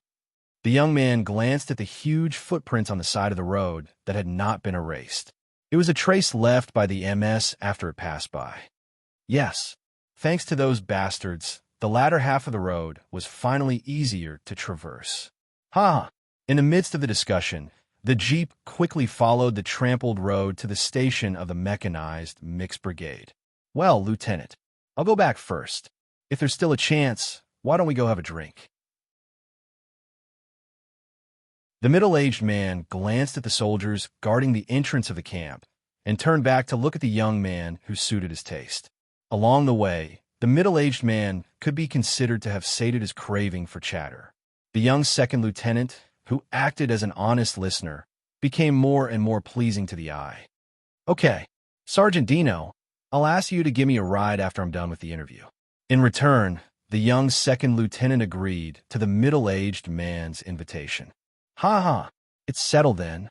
After a few laughs, the middle-aged man's face suddenly darkened. Second lieutenant, don't die too early.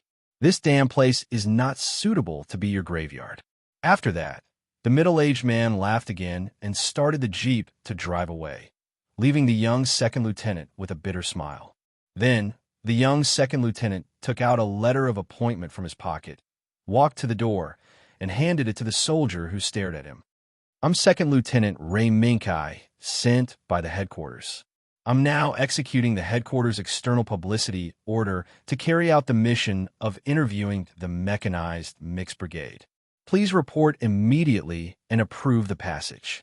After the soldier guarding the door glanced at the young man's rank, he took the letter of appointment, nodded silently, and turned back to the sentry box to confirm the situation. After a while, the soldier who walked out of the sentry box returned the letter of appointment to the young second lieutenant and saluted. Second Lieutenant Ray Minkai, welcome to the station of the mechanized mixed brigade. Now, please report to the office of the commander immediately. Understood. Thank you. As the door opened, the young second lieutenant, who was Ray Minkai, stepped into the military encampment in the depths of the forest. Why would Ray Minkai, who should have stayed on the Macross Windchime, appear in this forest with such a vile environment as a second lieutenant of the Earth Federation Army? Everything started from when the Macross Windchime smoothly sailed out of the space-time channel. Warning! Warning! Suspicious target detected. Suspicious target detected. As soon as they came out, the radar on the Windchime issued a series of ear-piercing warnings, making Hudson almost jump out of the captain's seat. Phone Ling, quick! Confirm the situation. Situation confirmed. It's an S-rank response. As soon as Phone Linger opened her mouth, Ray Minkai, who walked out of the elevator, was stunned. S-rank response. Captain, what's going on?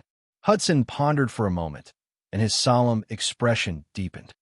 Sir Inspector, S-rank responses are categorized according to the response levels on the scene when our fleet fought against the Abyss. According to the Bureau's categorization, S-rank responses are the same as Level 5 Abyss responses. Level 5 Abyss responses. According to the rules of the defense law, as long as a Level 5 Abyss response is detected, the surrounding fleet and warships must immediately put down the mission at hand and head to suppress the Abyss as quickly as possible. Ray Minkai recalled the requirements of the Abyss defense law regarding Level 5 Abyss responses. This made Hudson nod in agreement. Yes, this ship must immediately head to the location of the S-rank response to suppress it. Therefore, from now on, this ship is temporarily unable to provide continuous support to Sir Inspector's mission. Saying this, Hudson gave a look to Phone Ling, who was standing on the side. Phone Ling, who immediately followed up. Although this ship is temporarily unable to provide support to Sir Inspector, I have already paved the way for Sir Inspector's investigation. Phone Ling pointed with her finger, and a letter of appointment with Ray Minkai's portrait appeared in front of Ray Minkai, Second Lieutenant of the Earth Federation Army.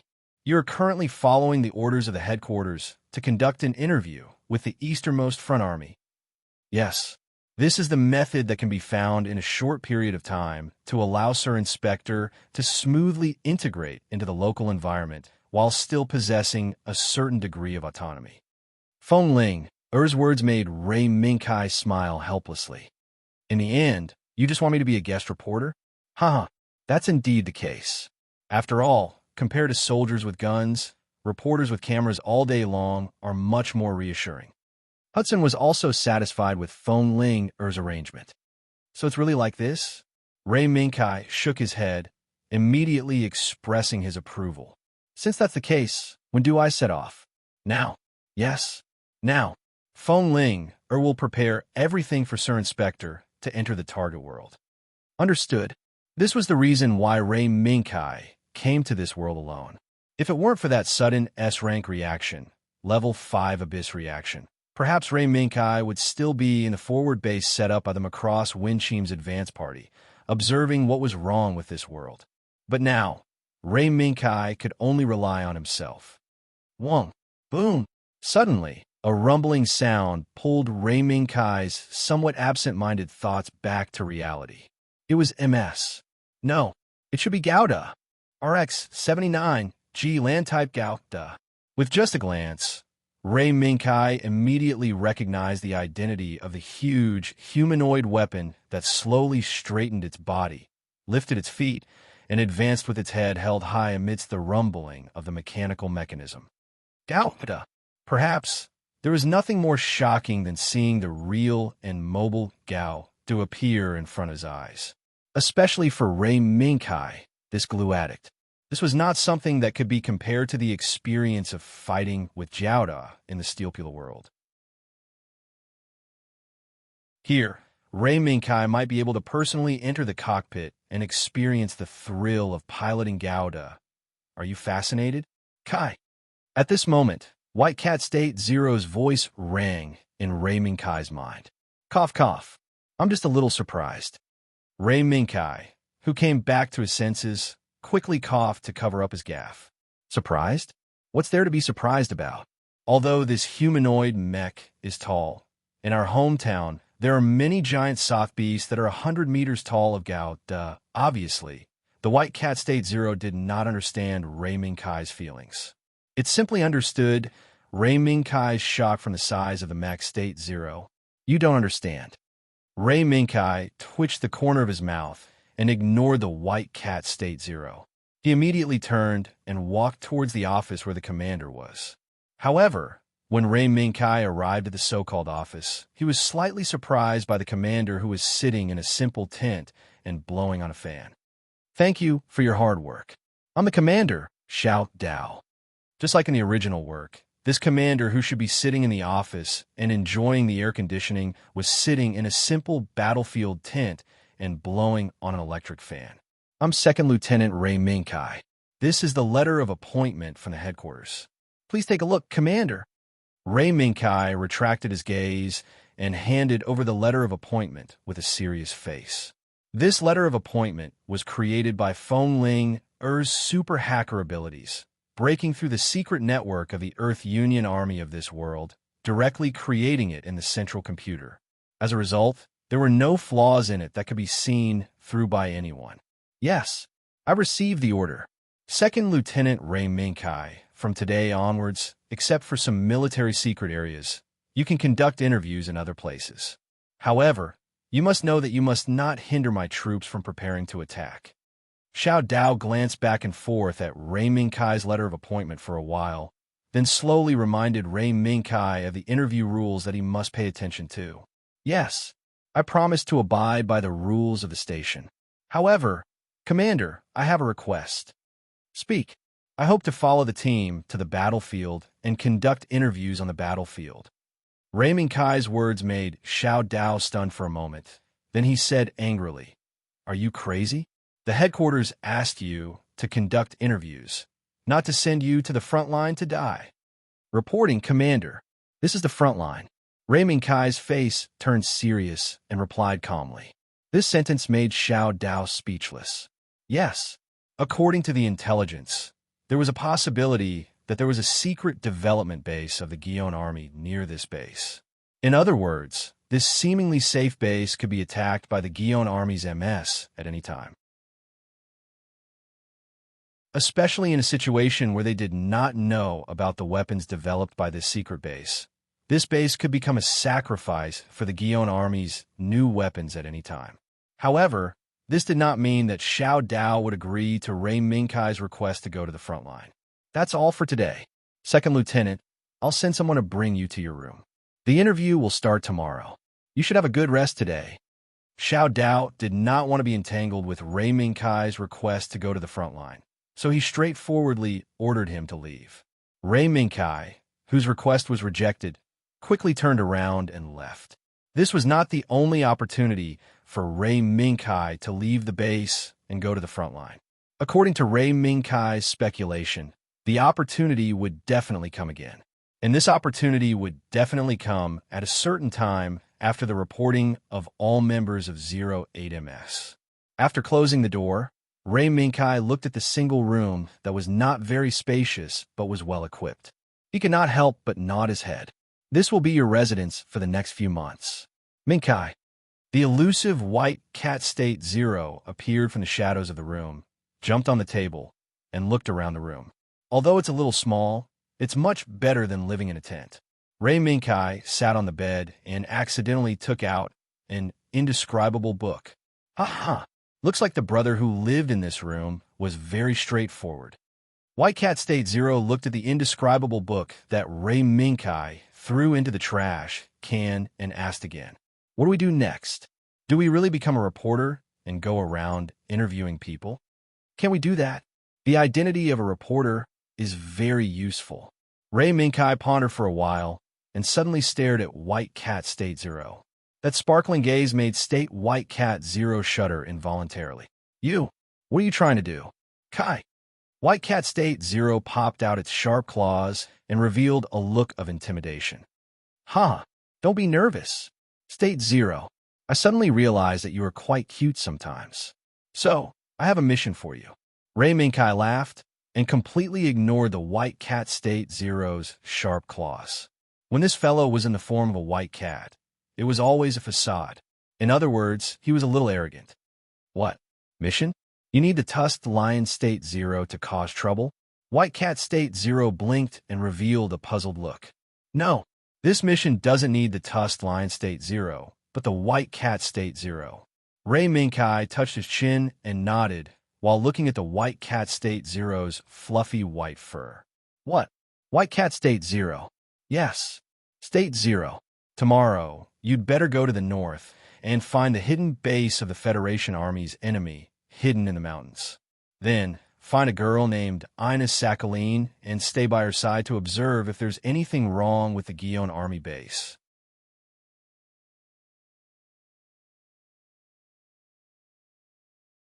Chapter 281. The weather in the tropical rainforest was like a girl's heart. It changed quickly and didn't give people any time to react. The cloudless sky just now turned into dark clouds and heavy rain in the blink of an eye. This made the soldiers who had just finished a morning of intense work quite unhappy. This was because their lunch was distributed in the tents on the battlefield. What was even more unfortunate was that although the soldiers had raincoats that could cover their whole body and prevent them from getting wet, the plates they used for lunch were not so lucky. TSK, what kind of weather is this? The sun was scorching just now. The soldiers lined up to receive their lunch while cursing God for not giving them face. They skillfully took out something that could temporarily cover their plates from under their raincoats and prevent them from getting wet. Then, after receiving their lunch, they quickly covered their plates, turned around, and ran back to Neku where they were working. Looking at God's situation, if they stayed in the rainstorm for one more second, their poor lunch would be soaked in rainwater. It's really hard. Ray Minkai stood in the battlefield tent and took photos of the soldiers who were cursing God while running back to Neku. He shook his head slightly. The situation here seemed to be worse than the impression in Ray Minkai's mind, because the rainstorm made the scene that only existed in the anime OP appear in front of Ray Minkai's eyes. The battlefield environment is like this. Second Lieutenant. At this time, a voice sounded behind Ray Minkai. It was the captain of the mechanized mixed brigade and also the captain, Lieutenant Colonel Kojima. Captain, the situation here is indeed a bit beyond my expectations, but overall it feels okay. Ray Minkai put down the photos in his hand and said seriously, Is that so? Maybe the headquarters doesn't know too much about the situation here, but even if they know, I'm afraid they won't care too much. Kojima looked at the headquarters of the Earth Federation Army, where Chabro was, and said meaningfully, Our counterattack is about to begin. According to the direction of the timeline, the universe battlefield had probably entered a crucial moment. In a vast universe, a war that would determine the future of humanity on Earth was about to begin. It seems that you are well informed, Second Lieutenant. Xiao Dao chuckled and didn't want to continue this topic. After all, to the others, the war that was about to begin was still a secret. No, I just have some reliable sources of information. After all, my duty is to collect information about the situation at the front line, summarize it, and send it to the rear. Ray Minkai raised the camera in his hand and said calmly, Really? Well then, Second Lieutenant, since everyone is here, why don't you start your interview now? Otherwise, in another half an hour, some teams will attack. Xiao Dao stepped forward and patted Ray Minkai on the shoulder. Then she turned around and walked away. Now, Ray Minkai turned around and looked at the dark clouds that showed no signs of dissipating. It was likely that the torrential rain would continue for a while. Therefore, Ray Minkai did not follow Xiao Dao's instructions and immediately conduct an investigation. Instead, he waited until the simple battlefield kitchen had distributed all the lunches before he casually picked up a raincoat and put it on. Then, he walked toward the garage not far away. From his observation, he learned that this Neku seemed to be used by a team, Team 6.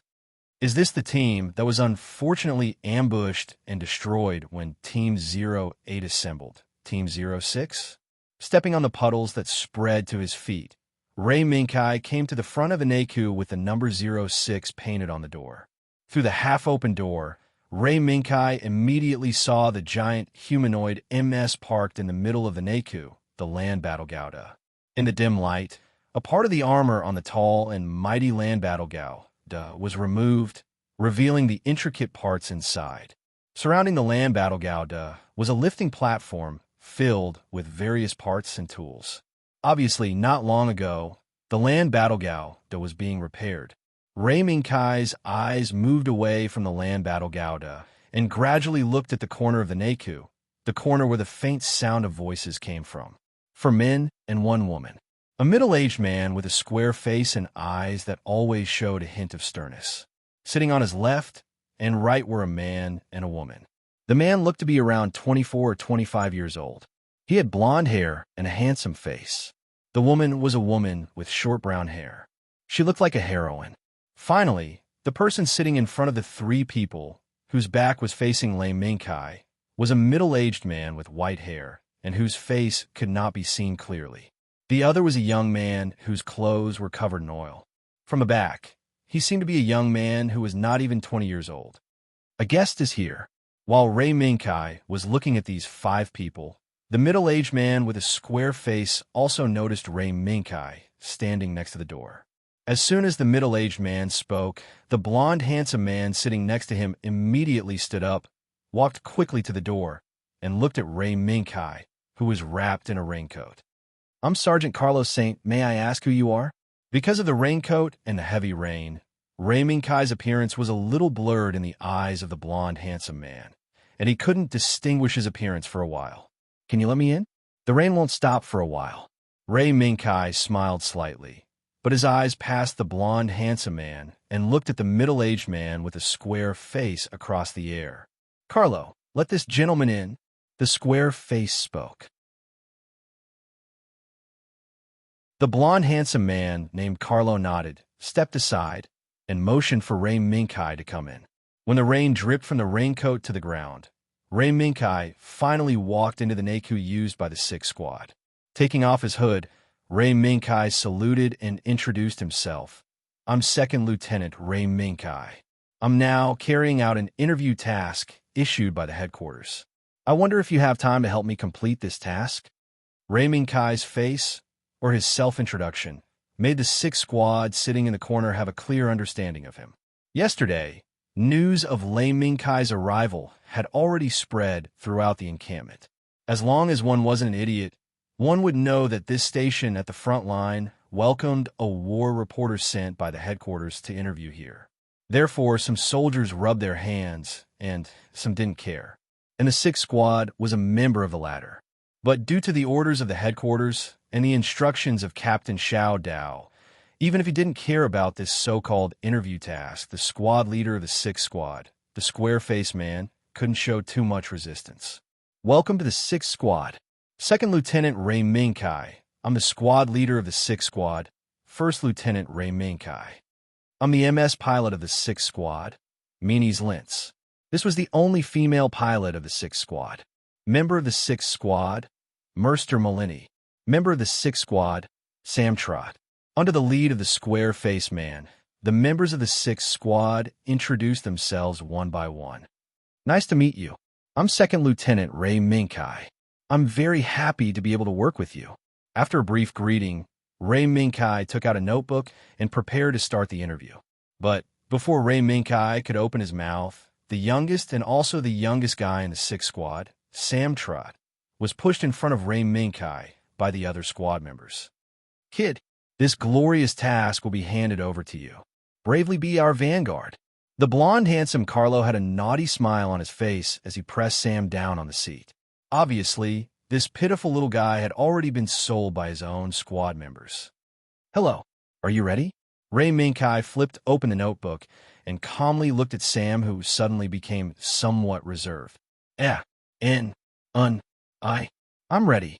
Maybe it was because he was nervous, or maybe it was because it was his first time being interviewed, but this youth who looked like a new recruit looked very timid. "Sam, calm down. It's just a conversation. It's not for you to go to the battlefield." Standing at the side, the square-faced squad leader, Liarut, couldn't stand it anymore and opened his mouth to pacify this young squad member. "Yes, relax.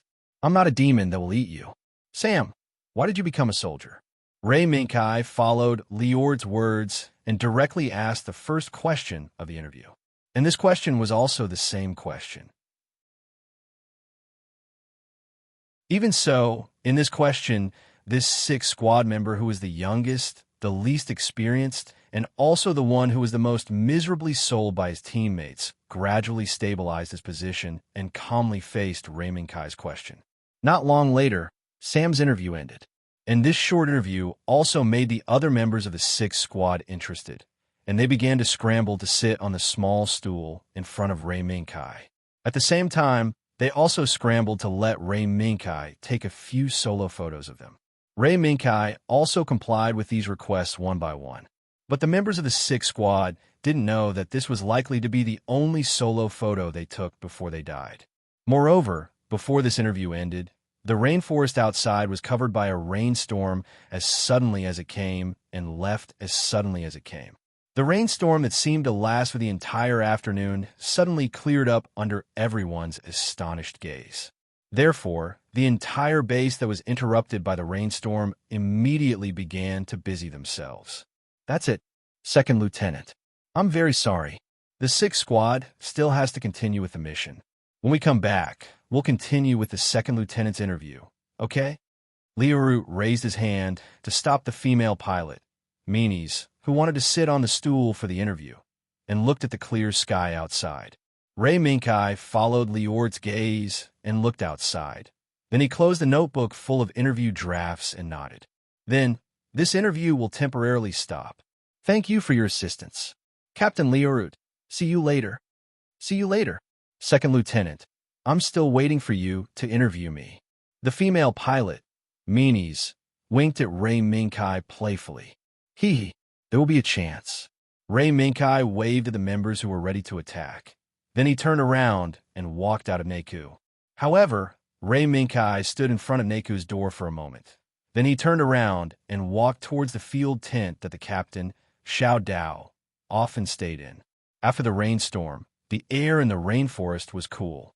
This made Xiao Dao, who couldn't adapt to air conditioning and could only rely on fans to resist the heat, have a sigh of relief. However, this sigh of relief disappeared when Ray Minkai came to the door. What? Second Lieutenant, can you say that again? Xiao Dao's voice was unusually sharp, and he seemed to be particularly surprised. He couldn't help but be surprised. He originally thought that the person sent by the headquarters would return with the same interview drafts, but at this juncture, he actually requested to follow the squad out for a frontline interview. This made Xiao Dao jump on the spot. Yes, Captain, I request to follow the sixth squad out and, at the same time, conduct a field interview on this battlefield. Facing Xiao Dao's surprise, Ray Minkai replied calmly. Nonsense. Xiao Dao waved his hand and showed a stance that he wouldn't agree. Sir, I'm currently carrying out an interview mission from the headquarters. If I only bring back the interview drafts of the brave soldiers of the Federation Army, it won't help the headquarters or even the people understand the bravery of the Federation Army. It also won't be able to understand how the brave Federation Army defeated the Guion Army that committed many crimes in the harsh environment and provided the people behind with a peaceful sky and a peaceful life. In the face of rejection, Ray Minkai played his trump card. Of course, as the captain, Xiao Dao wouldn't agree to Ray Minkai's request because of this, even if the excuse Ray Minkai used at this moment was very righteous. War is not a game for players. Second Lieutenant, the front line is a place where you can joke around. Do you know that in this battlefield, a bullet may fly from the dense forest next to you at any time and send you to heaven? Xiao Dao stood up, slammed the table, and looked at Ray Minkai sternly. In his eyes, Ray Minkai, who came to interview with the headquarters order, was just a terrifying newborn calf that didn't know anything about war. Yes, I know it very well. I also know the environment I'm in. I hope that the captain can approve my request. Ray Minkai straightened his back and responded loudly to Xiao Dao's question. What if I don't approve? Xiao Dao stared sharply into Ray Minkai's eyes. I'll stay in the station until the captain approves. Ray Minkai's words made Xiao Dao's eyelids twitch uncontrollably. According to the contents of the order, Ray Minkai was going to conduct an interview in this station for a month. In other words, during this month, Xiao Dao had to endure the harassment of Ray Minkai coming to apply to follow the team to the front line every few days to conduct interviews in the front line. Thinking of this, Xiao Dao couldn't help but slam the table hard. Good. Since you have fully understood your request and the environment you're in, then I approve your request. Second Lieutenant Ray Minkai. I hope you won't regret it. Yes. Thank you, Captain.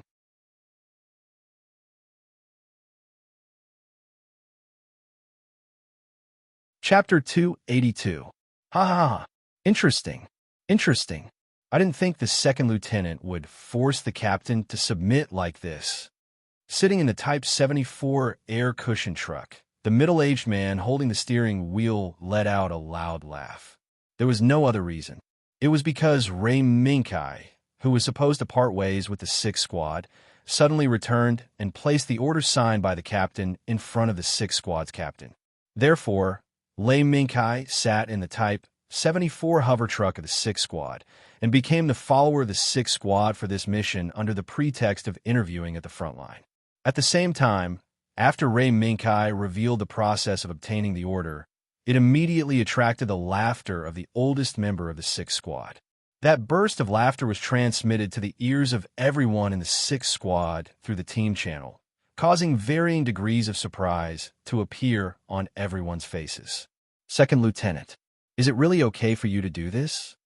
The youngest member, Sam, stared at the screen while trying to find some time to talk to Ray Minkai. That look of not being able to take care of anything immediately attracted the displeasure of the oldest among them, Master. Pa! Morris' hand was raised high and landed on Sam's head. Kid, pay attention to the surrounding. This is not the place for you to speak. Yes. Under the pain, Sam quickly retracted his attention and focused on monitoring the sound on the sonar. Speaking of which, Second Lieutenant, why did you follow us out? Even if you stayed in the base, the captain would still report some of the frontline battles to you. As expected of an old man, he immediately noticed the illogic of Ray Minkai's actions. No, it's just that other people's battle reports aren't suitable for me to report on. After all, the accuracy of first-hand information can only be determined by my own hands. A mysterious smile appeared on Ray Minkai's face as he adjusted the photo in his hand. And this mysterious smile was also noticed by Morris. But he didn't say anything. Ka! Ray Minkai raised his hand and opened the top of the Type 74 air cushion truck. I'm going to get some fresh air and take some photos. When the moist wind blew in from the top, Ray Minkai's voice also entered Morris' ears. What a mysterious guy. Morris tilted his head and looked at Ray Minkai's body that was outside. He narrowed his eyes. Facing the cold wind, Ray Minkai, who was outside the machine gun hatch, raised the camera in his hand and slowly zoomed in as he scanned the surrounding rainforest. Based on the few memories he had of the 6th Squad, Ray Minkai guessed that the 6th Squad he was following would most likely encounter an ambush. The camera gradually moved up from the dense rainforest and finally landed on the 3 land-based Gundams that were slowly moving forward. Ray Minkai looked at the clear 06 on the screen and shook his head. Perhaps he had the chance to witness the destruction of the 6th Squad's death. Thinking of this, Ray Minkai put down the camera in his hand. Unexpectedly, just as he was about to call the captain of the 6th Squad, a sharp whistling sound broke through the air. Boom! In the blink of an eye, the second air cushion Gauda driven by the blonde handsome Carlo was hit. The backpack he was carrying was detonated. There was no scream, no sound. In the billowing smoke and soaring flames, the air cushion Gauda driven by the blonde handsome Carlo crashed to the ground. Enemy attack. Hover car, immediately retreat. After retreating to a safe place, immediately start searching for the enemy's tracks. The moment the air cushion Gauda driven by the blonde handsome Carlo fell, the captain of the squad issued an order on the spot. Sit tight. At the same time the order sounded, Master quickly finished reversing the Type 74 hover car and rushed into the dense forest while the remaining 2 air cushion Gaudas opened fire. A few minutes later, when the gunfire became faint, Master stopped the Type 74 air cushion truck. He turned on the air cushion truck's sonar equipment and operated it. Sam, you brat, listen to me clearly. Just as Master scolded Sam a few times to make this immature rookie work harder, he suddenly discovered that the Type 74 hover car seemed to be missing a person. Hey, Sam, where's the second lieutenant reporter? Master was stunned. Then he grabbed Sam's collar and asked loudly, I seem to have seen the second lieutenant jump out from the machine gun hatch just now.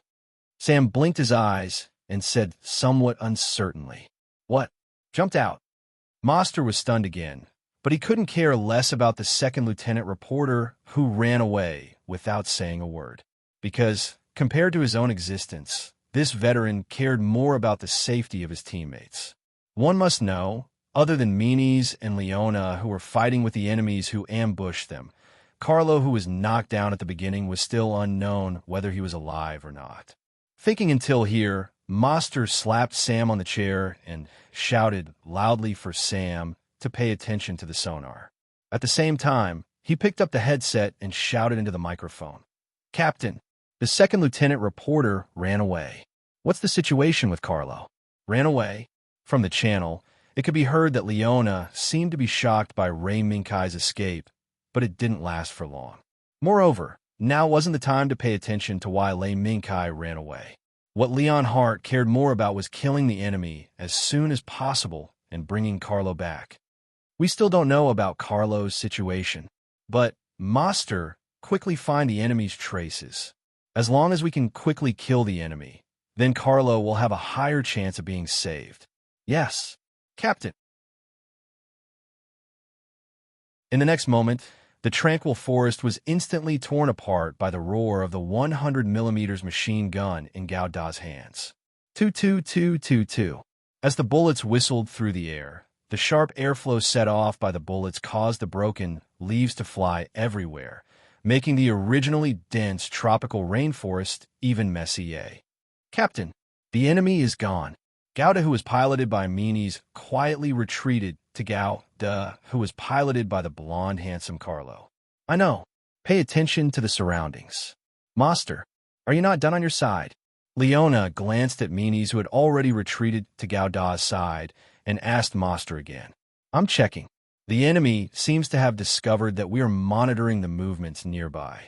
They seem to have gone into hiding. Master was also a bit anxious, but when he saw that the sonar radar in front of Sam didn't show any signs of activity, he had to face reality. The enemy had already discovered the existence of the Type 74 hovercraft and began to target it.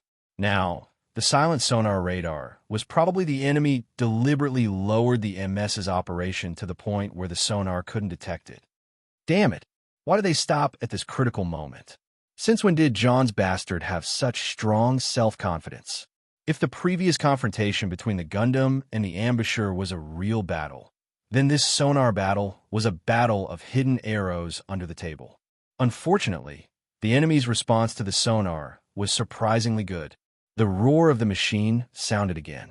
But this time, it was Leona and Meanies who took the initiative to attack. If the enemy doesn't move, then I'll move. Leona had reason to believe that the enemy was probably hiding not far from him, silently observing his every move and waiting for an opportunity to find his fatal weakness. The two Gundams, one at the front and one at the back, cautiously stepped forward as if they had abandoned the number 3 Gundam, which had fallen into a dead silence and whose life or death was unknown. All of a sudden, a cold light flashed from the side of the two Gaudas, who were cautiously advancing forward. At the next moment, a blazing flash of light broke through the dense forest and slashed toward number 1, which was the land fighter Gundam piloted by Leerut. Captain, Meanies, who was already on guard, let out a soft cry. Her hands moved quickly, and the Gundam she was piloting immediately stepped forward. She raised the shield in her left hand and firmly blocked the sudden attack of the blazing flash. In that instant, both Meanies and Leerut saw the true face of their assailant. Zaguai, it's John. Without a doubt, this was an expected and reasonable answer. Go to hell. John's bastard. Meanies pushed with her hand, and the left hand of Gundam number 2 instantly exerted more force, forcefully blocking the thermal battle axe that had slammed into the shield. Boom! Kacha! Boom! Boom! Kacha! Kacha! Unexpectedly, the power of the Gundam No. 2 not only blocked the thermal battle axe in Zagatu's hand, but also forced Zagatu to continuously retreat. In the end, he only managed to stop after crashing into many large trees. This is our chance. Standing behind Gao Da's back, Gao Da saw the opportunity. Under the cover of Gao Da's body, he raised his gun and fired, trying to use a dense barrage of bullets to blow up the Zagu that was retreating and barely stabilizing itself. However, before the 100mm machine gun in Gao Da's hand let out a fatal roar, an ear-piercing sound suddenly came from the forest behind him. Woo! Woo! Woo! Boom! Boom! Boom! It was a howitzer. The enemy was not just Zagu in front of them. In a secret coordinate in the distance that had not yet been discovered by the 6th Squad, there were still enemy aircraft with over-the-horizon strike capabilities. Spread out. Quick! Deadly fireballs continued to descend from the sky. In the midst of the tremors set off by the explosions, Liu promptly gave up the intention of pursuing Zagatu. Instead, he tried to protect himself from the unceasing bombardment. Woo! Woo! Woo! In the sky, the sound of grenades whistling through the sky kept coming. Boom! Boom! Boom! Explosions continued to erupt around the 2 Gundams. As long as Gao Da made a slight mistake, he would probably end up in a tragic fate of being hit by many grenades. In the fireball, Zagu who was almost killed by Liu, slowly stood up, threw away the half-melted heat axe in his hand, and replaced it with a 120mm machine gun. Then, he madly shot at the 2 Gao Da that were dodging into shelling. As a result, the situation of Liu and Meanies became very dangerous. There was the howitzer shelling from afar, and Zagu in close range. Moreover, in addition to the Zagu in front of them and the unknown aircraft hiding in the distance, there was probably another enemy aircraft that had not appeared so far. Otherwise, just relying on the Zagu and the unknown aircraft that could fire ultra-long-range shelling, it was impossible to stop the 6th Squad. If it weren't for Liu and Meanies taking Carlo and his Gao Da into consideration, they would have already rushed out of the range of the unknown aircraft and launched a counterattack. Mercer, haven't you found their hiding place yet? In a violent tremor, Liu loudly asked. Looking. Hold on. Mercer, who was still sweating at Sam just now, looked at Sam with sweat dripping down his forehead. He quietly and nervously waited for Sam's result. Found them. The enemy's shelling unit is around 5,000 meters east of us. In the increasingly tense atmosphere, Sam shouted out the coordinates he had monitored. However, just as Sam shouted, the target that had just been locked onto by the sonar suddenly disappeared from the radar, as if it had never appeared before. How is that possible? Disappeared? Sam's eyes were wide open.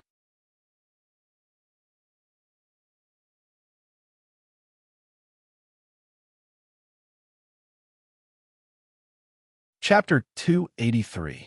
Tut tut tut. Without warning, the Gundam number 3, which was supposed to be dead silent and forgotten by everyone, suddenly burst out with a series of rapid attacks, disrupting the rhythm of the battle. Boom! As the bullet flashed by, the rocket that was flying towards Gao Da exploded. That's Carlo. Meanies increased the speed of the vehicle and rushed towards Zagu who had yet to lower the rocket launcher. She subconsciously glanced at where Gao Da was.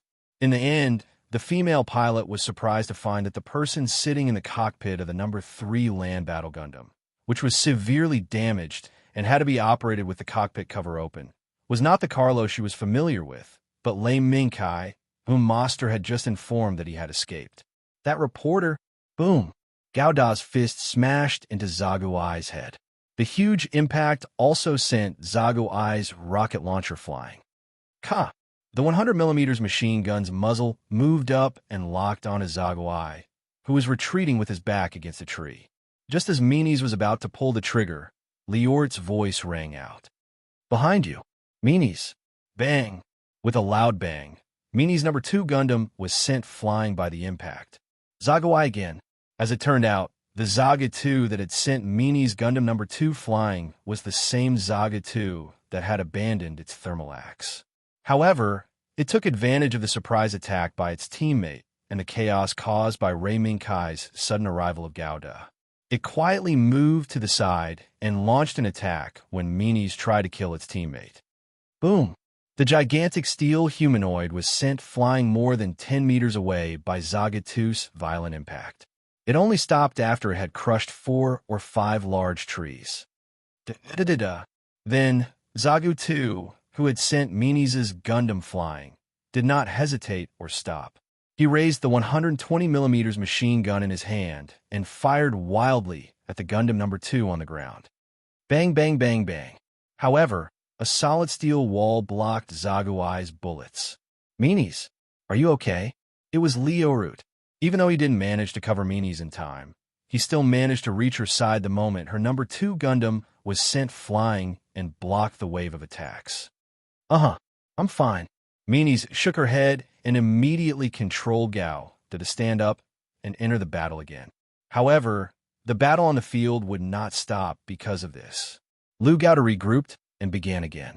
While Leorut drove Lu Gao to cover Meanies, Rei Minkai, with his sharp eyes, began the next step.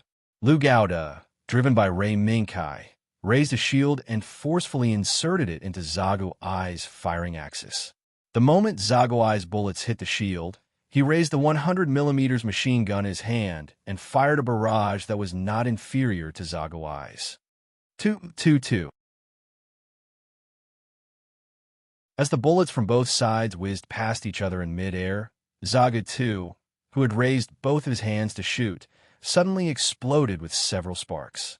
Right shoulder, left chest, waist, even the main camera on his head was destroyed by the bullets fired by Gouda. Bang! Boom! Several explosions of varying sizes rang out, and as thick smoke rose into the air, the Zagu 2 powerlessly fell backwards. One down. Rei Minkai smelled the unique smell of gunpowder coming toward him.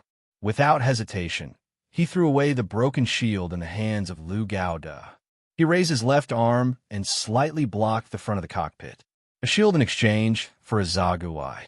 This was a good deal, no matter how one looked at it.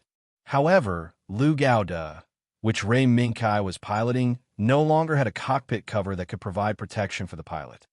A low mechanical roar came from not far away. His gaze moved. The direction of the sound was the last enemy, the last Zagu Ai of the Zagu Ai team that appeared here. It retreated. The 120mm machine gun in its hand was still firmly locked onto Lu Gao, but its owner, its pilot, felt a trace of fear. Yes, it was the fear of death. Originally, their ambush operation was based on the powerful firepower support provided by the hidden Zagu Gainin in the distance. In retrospect, when the ambush seemed to be going smoothly and they knocked out Lu Gao, the situation seemed to have changed beyond their expectations. First, the artillery support in the distance stopped. Then, Lu Gao, who should have lost the ability to fight, suddenly recovered and caught them off guard, causing the entire situation to reverse. At this time, except for the burning wreckage scattered on the ground, there were only 3 Lu Gao and the Zagu Ai with varying degrees of injuries left on the field. 3 against 1. No matter which battlefield it was in, it was an extremely unfavorable situation. What should we do? Cold sweat silently slid down from his forehead and went straight down his face. Escape? This thought uncontrollably emerged in the mind of the Zagu Ai's pilot. However, Rei Minkai, and even Leo and Meanies, who were surrounding from his side, would not just watch the Zagu Ai escape. The encirclement gradually shrank. Zagu Ai's space of movement was constantly shrinking. The 120mm machine gun in its hand was pointed at Rei Minkai's Lu Gao, then at Leo's Lu Gao, and at the next moment at Meanies' Lu Gao, who was even closer to the front. The closer the 3 Lu Gao got, the more pressure the Zagu Ai's pilot felt. Turning around and leaving was already something that could not be done. As long as Zagu Ai turned around, it would inevitably end up being shot to death. Damn it! Damn the Federation Army! In extreme panic, the Zaguai's pilot let out a heart-wrenching roar. Go to hell! Zixian, in the midst of the roar, the 120mm machine gun in Zaguai's hand also let out a roar of unwillingness. Its target was the number 3 land fighter Gundam, which had lost its cockpit cover. Among the 3 Lu Gao Da, only Raymond Kai's Lu Gao Da had the possibility of being defeated in an instant. After all, without the protection of a hard cabin cover, a body of flesh and blood was just a matter of a 120mm machine gun bullet. Moreover, although Zaguai's pilot was wrapped in panic, his hand movements were still precise. Dong! Dong! Dong! Several pillars of smoke suddenly erupted from the waist of the Zagu 2. Between the barrage of bullets fired by the 120mm machine gun, the smoke drew a slightly curved trajectory and headed straight for the head of the Gundam number 3. This was a human weapon. Logically speaking, this human weapon couldn't threaten Lu Gao at all. But in front of him, Lu Gao didn't have a cabin cover. Ray Minkai could only sit in this exposed cockpit and fight with Zagu, while risking the possibility of being hit by stray bullets. The human weapon coming from the air made Ray Minkai's heart skip a beat. His feet stepped alternately, and Lu Gao immediately accelerated to retreat. At the same time, he raised his left hand and covered the cockpit. However, in this way, Ray Minkai couldn't see the situation outside. He could only control Lu Gao according to his previous impression. He raised the 100mm machine gun in his hand and shot wildly. Fortunately, Ray Minkai wasn't fighting alone. When Leonardo and Meanies, who came from both sides, saw that Zagu was targeting Lu Gao, they immediately controlled the landline to raise the 100mm machine gun in their hands and fired. 2 bullet screens that were deliberately controlled within a certain range erupted from both sides, and they neatly enveloped I. Tut, tut, tut, tut, tut. When Zagu tried to take advantage of the fact that Lu Gao had no choice but to give up his vision and use his left hand to protect Ray Minkai, Leonardo and Meanie shot from both sides behind Zagu in an instant, and dazzling lights exploded behind Zagu Bang! Bang! Bang! After the barrage of bullets ended, the back of his Zagu 2 was filled with holes. Sparks were constantly leaping between the holes, as well as flames that were rapidly springing up. The next moment, the last Zagu 2 on this jungle battlefield exploded with a loud bang. I'm Captain Leonardo. The battle is over. Everyone, report the situation. Meanies, we're fine. MYRSD and Sam are still alive. During the report, Leonardo, Meanies, and MYRSD and Sam, who rushed out of the jungle in an air-cushioned truck, all looked at Lu Gao. To be precise, they looked at the cockpit that had no cover. That handsome blonde guy is still alive, but the situation isn't good. When Lu Gao lowered his left hand that was covering the cockpit, Ray Minkai gestured to the jungle behind him. The rainforest was hot. Even if there was the most humid air, the sun hanging high in the sky made the irresistible heat descend on this rainforest. In the dense and indiscernible rainforest, a tired John pilot with his collar open followed closely behind the small figure in front of him. He struggled to pass through the rainforest, trying to find a way back to the base. Not long ago, according to the arrangement of the attack mission, he piloted Zagu Cannon to provide strong and powerful firepower support for his teammates who ambushed the hateful Federation army. Everything went very smoothly.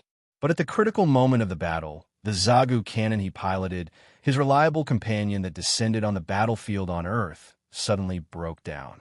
He didn't know why this loyal and reliable companion suddenly broke down. He only knew that when he jumped out of the cockpit of Zagu Cannon amidst the ear-piercing alarm, his companion, Zagu Cannon, exploded and turned into a pile of scrap metal. Enemy attack? No. John, who carefully lurked in the rainforest for half a day, came to this conclusion. But why? There was no answer to this question at all. John only knew that when he lost Zagu Cannon and fell into a situation where he couldn't cross the rainforest, the small figure that suddenly appeared in front of him became his hope. Cat? Why is there a cat here? Questions kept surging in his mind, but he didn't get an answer. The small figure walking in front of him just minded its own business and led the way. Only when John couldn't keep up, it would stop for a while. After an unknown amount of time, the John pilot finally walked out of the rainforest under the guidance of the small figure and returned to the front post of the John Army's secret base hidden here. We were saved. Looking at the Guion soldiers who walked over, the John pilot, who almost died in the rainforest, fell to the ground powerlessly. Until the moment he fell into darkness, he saw the white cat that brought him out of the rainforest. Taking advantage of the carelessness of the Guion soldiers, it jumped lightly into the outpost and headed deeper into the forest, towards the secret base hidden in the mountains. What is it? This was John's last thought.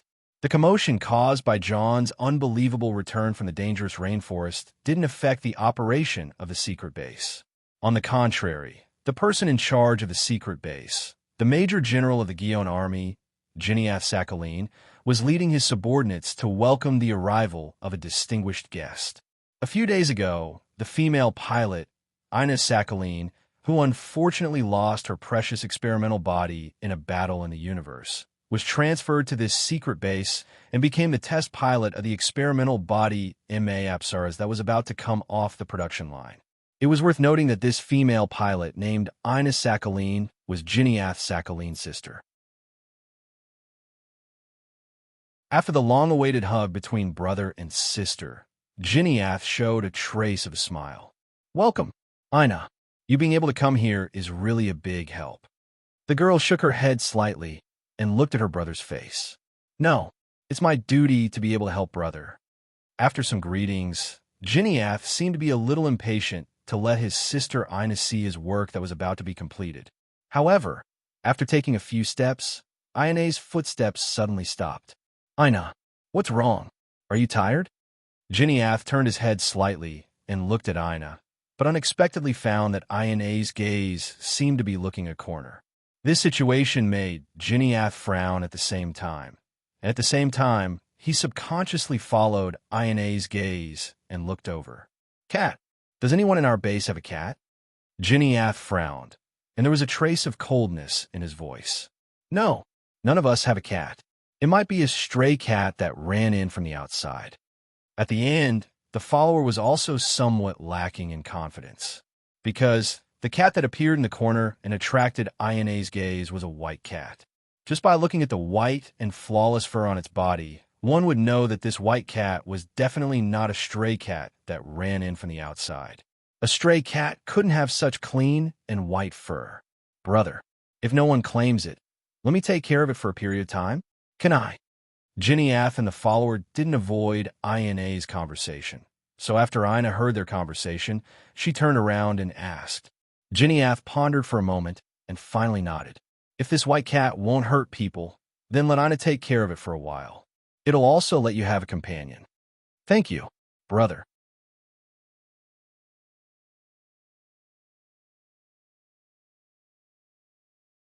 Chapter 284. The unfortunate Carlo, the blonde handsome guy of the 6th Squad, was carried on the helicopter and sent to the hospital in the rear for treatment. In the previous ambush, although the 3rd Land Fighter Gundam's defensive performance allowed Carlo to survive, he lost both of his legs. Of course, compared to the original fate of the 6th Squad, this was much luckier. After all, with Lei Mingkai's intervention, the entire team had only paid the price of Carlo's legs to survive the crisis of the team's destruction. Although this result was a bit cruel for Carlo, at least he was still alive, right? In the roar of the helicopter's propellers stirring the air, and under the eyes of all the members of the 6th Squad, Carlo left. "Thank you." Leon Hart, who withdrew his gaze from the helicopter in the distance, looked at the young man who was fiddling with the camera not far away and thanked him from the bottom of his heart. If it weren't for Ray Ming-Kai's timely intervention in the battlefield with Marine No. 3 Gao, the 6th Squad wouldn't be the only one who was sent to the hospital in the rear. "No, Leon Hart, you don't have to be so polite. I was just saving myself, and for this." Ray Ming-Kai smiled and waved the camera in his hand. Looking at the camera in Ray Ming-Kai's hand, Leon Hart suddenly laughed a few times. "Is that so? It seems that second lieutenant should be able to take good photos this time. Of course, Captain Leon Hart and everyone in the 6th squad will be in the picture. Ray Ming-Kai's words attracted Mercer's attention. He winked at Ray Ming-Kai and muttered, "Reporter second lieutenant. What about Carlo?" Of course, Carlo will also be in the picture. It's just that his appearance may be a bit different. When Ray Ming-Kai said this, everyone suddenly remembered the scene when Carlo was treated after the battle, and they couldn't help but laugh. It was truly a miserable sight. However, amidst the laughter of the crowd, there was a trace of luck and joy for Carlo's escape from the Grim Reaper's scythe. All right, Carlo left. We still have a lot of work to do. Hurry up and check the body and rest. Leoroot waved his hand and let the members of Squad 6 deal with their own matters. He then looked at Ray Ming-Kai. "Second lieutenant, come with me to find the captain." "All right, Captain. Is it because of Carlo?" A gloomy expression flashed across Lode's face. Carlo's departure was a huge blow to the 6th squad's combat strength.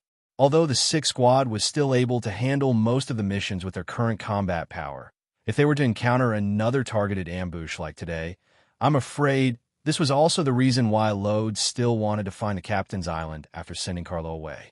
On the other hand, Lei Ming-Kai's goal was much simpler.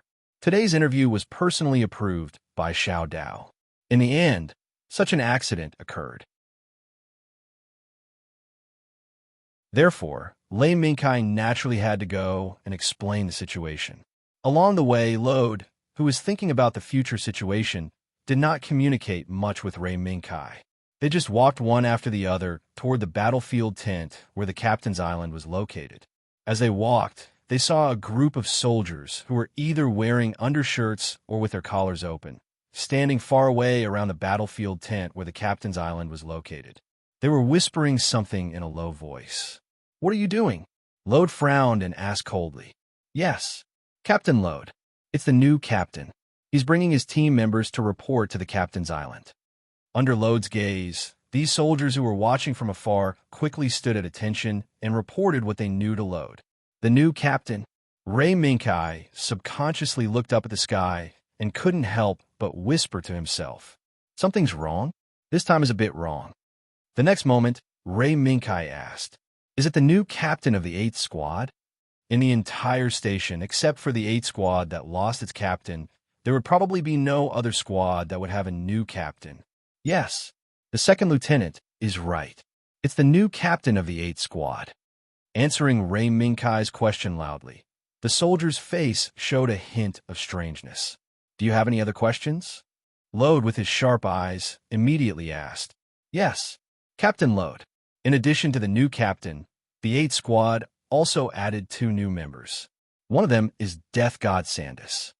The voice was still loud, but there was a hint of fear in the depths of the soldier's voice. "Death God Sandus?" Ray Ming-Kai's eyes flashed, and he subconsciously looked at the battlefield tent not far away. There, Ray Ming-Kai saw a tall and burly figure. That was probably Death God Sandus, the one who repeatedly lost his team members on the battlefield and was the only one left alive. "Death God Sandus? What are you talking about? Get the hell back to work." Perhaps he was dissatisfied with the attitude shown by the soldiers. Leoroot roared and directly dispersed the surrounding soldiers. "Sorry for making a fool of myself." Lode helplessly looked at the soldiers who dispersed, then subconsciously looked at the camera in Ray Ming-Kai's hand. Perhaps because Lode was afraid that Ray Ming-Kai would record the scene just now, he roared and drove all the soldiers away. Ray Ming-Kai shook his head and did not speak. He just waved the camera in his hand and motioned to continue to the location of the captain's island. After seeing Ray Ming-Kai let go of the scene just now, Lode secretly breathed a sigh of relief. If Ray Ming-Kai, a war reporter sent by the headquarters, took the scene seriously and recorded it just now, not many soldiers in this station would be able to escape censure. After walking for a while, Lode and Ray Ming-Kai finally arrived at the battlefield tent where the captain's island was. Moreover, as soon as the 2 figures appeared, they were immediately discovered by Xiao Dao, who got up to drink water. "You came at the right time. Captain Lode, Second Lieutenant Ray Minkai. Come and meet your new colleagues, Xiao Dao, who happily drink a glass of water, waved at Ray Minkai and Lode. This is the new captain of the 8th Squad, Shiro Amada. From today onwards, he is your colleague. Then, the captain turned around and introduced Lode and Ray Minkai to Shiro Amada. Captain Amada, this is Captain Lode's fit of the 6th Squad of our mechanized mixed brigade. This is Second Lieutenant Ray Minkai, who has been ordered by the headquarters to interview our mechanized mixed brigade on the battlefield for a month. Therefore, when Ray Minkai and Lode were looking at the members of the 8th Squad standing in front of Xiao Dao, the members of the 8th Squad were also looking at them. The leader was a young man with short black hair and a typical city youth face. While he was looking at Lode and Ray Minkai, he took the lead and saluted, "I am Shiro Amada. From today onwards, I will be the captain of the 8th Squad. Please take care of me." Lode's fit. "Please take care of me in the future." Ray Minkai. "I remember. Captain Amada, before you came to this station, you drove the Iron Ball to attack and defeated John Zagu in a one-on-one combat state." Compared to Lode's simple reply, Ray Minkai's reply was much more interesting, and the meaning behind it, perhaps only Ray Minkai himself knew. "No, that was just a fluke. It's not something worth praising." Shiro Amada straightened his back and loudly expressed that his achievements were not worth praising. "Is that so? Then, Captain Amada, in the coming days, I hope to have the opportunity to interview you in your 8th Squad." Ray Minkai slightly raised the camera in his hand. "Okay, that's it for the introduction. Captain Amada, now you take your squad to familiarize yourself with the situation. Captain Lode and Second Lieutenant Ray Minkai stay. I have something to tell you." "Yes." Shiro Amada responded loudly and left with his subordinates. After the 8th Squad completely disappeared from sight, Xiao Dao, who was sitting on the chair and blowing the fan, stood up again, walked around the table, and came to Lode. "Thank you for your hard work. Captain Lode, it's our lack of intelligence that almost caused you to be completely wiped out." With a deep sigh, Xiao Dao looked at Ray Minkai again. "Second Lieutenant, thank you very much for your assistance this time. If you hadn't driven Gouda in the battle, the loss of the 6th Squad would have been more than just Carlo being sent to the rear hospital." "No, I'm only doing what I should." Ray Minkai's tone changed as a faint smile appeared on his face. To be honest, it was also for self-protection. If the 6th Squad was wiped out in the jungle, I'm afraid it would be difficult for me to return to this station. Xiao Dao didn't agree with Ray Minkai, but also didn't deny it. She just silently looked at Ray Minkai, then turned and walked to the table, picked up a document on it, and handed it to Ray Minkai. "Second Lieutenant, this is your latest appointment." Ray Minkai froze for a moment and didn't seem to react. "It's an order from the headquarters 3 hours ago." Ray Minkai took the document, opened it, and was shocked by the contents of the document. "Captain, is this order true?" After Xiao Dao slowly nodded, she looked at Lode and said, "Captain Lode, I already know your concerns. It just so happens that the headquarters also sent the order. From now on, Second Lieutenant Ray Minkai will temporarily replace Carlo West's position and temporarily join the 6th Squad as the pilot of Marine No. 3 to Captain Lode. The problem of declining combat power that you were worried about should be solved, right?" Although Lode was puzzled about why Ray Minkai suddenly became his teammate, Lode immediately stood at attention and said, "Yes, I don't have any doubts. Captain, well, the combat power has been replenished. Then, the next part is the main show." Xiao Dao glanced at Lode, then looked at Ray Minkai, and slowly said, "I believe you all know that Jean's secret base is hidden near this area." 3 days later, the rested and reorganized Squad 6 and Squad 8 will join forces to sweep through the B3J6 regions. "Captain, did Jean's target pass through that area?" Ray Minkai closed the document and asked. "Well, according to the information we have collected, it should be like this. But whether it is true or not, only you can confirm it yourself. After all, in that area, not only is Jean's MS active, but there are also local militants wandering around. Our intelligence personnel have already done their best to collect information. Xiao Dao, who sat back in the chair again, raised his head slightly and looked at Ray Mingkai and Lode. Captain Lode and Second Lieutenant Ray Mingkai, do you have any questions? No, no questions. I will go and arrange it now, Lode said loudly. Well, Captain Lode, go back first. Second Lieutenant Ray Mingkai, stay. Once again, Ray Mingkai was left behind again. Second Lieutenant, you've already understood the order. I hope that during the temporary replacement of Carlo West, you will not be distracted too much to pay attention to the interview. Otherwise, the battlefield is not a game for players. This was probably the reason why Xiao Dao deliberately left Ray Mingkai for the last. Xiao Dao's exhortation did not arouse Ray Mingkai's disgust. On the contrary, Ray Mingkai was more than happy, because for Glutton, there was probably nothing more exciting than personally driving Gao De to attack. Second Lieutenant, go and prepare. With Xiao Dao's repeated exhortations, Ray Mingkai left the battlefield tent and walked toward the NACU used by the 6th Squad. Now, this sudden order undoubtedly disrupted some of Ray Mingkai's plans, but overall, it was already moving toward the situation that Ray Mingkai had designed in advance. I didn't expect that in the end, I would become a temporary member of the 6th Squad. But it's not bad. Looking at the NACU used by the 8th Squad from afar, Ray Mingkai's mouth curled up slightly. As long as he could get permission to go out, whether it was to become a temporary member of the 6th Squad or the 8th Squad, there would not be much difference.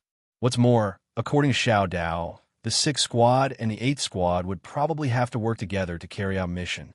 Has the divergence point already appeared? This joint attack mission did not appear in Ray Mingkai's memory. The only explanation was that under the influence of certain factors, this divergence point that should not have appeared finally appeared. But then again, Ray Mingkai, who once again came to the NACU used by the 6th Squad, suddenly remembered something. I remember that among the equipment used by the 6th Squad's Marine Gauda, there seems to be a meteor hammer.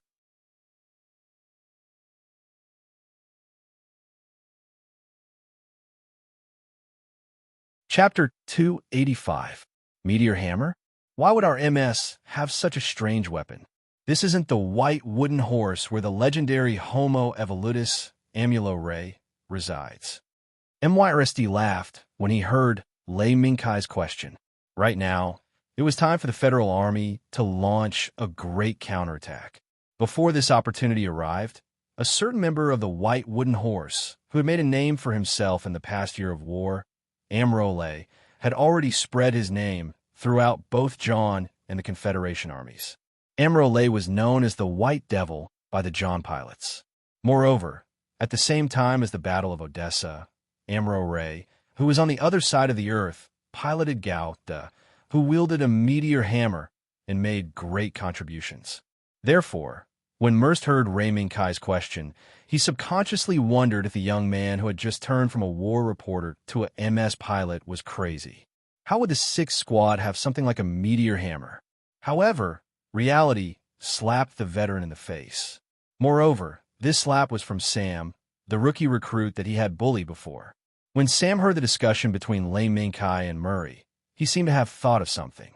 He rummaged through the table beside him and found a list of spare parts that were currently in the possession of Squad 6. He pointed at a line of words in surprise and exclaimed, "Sergeant, we really do have a meteor hammer." Merst was taken aback and shouted in disbelief. "What? That bastard brought it in.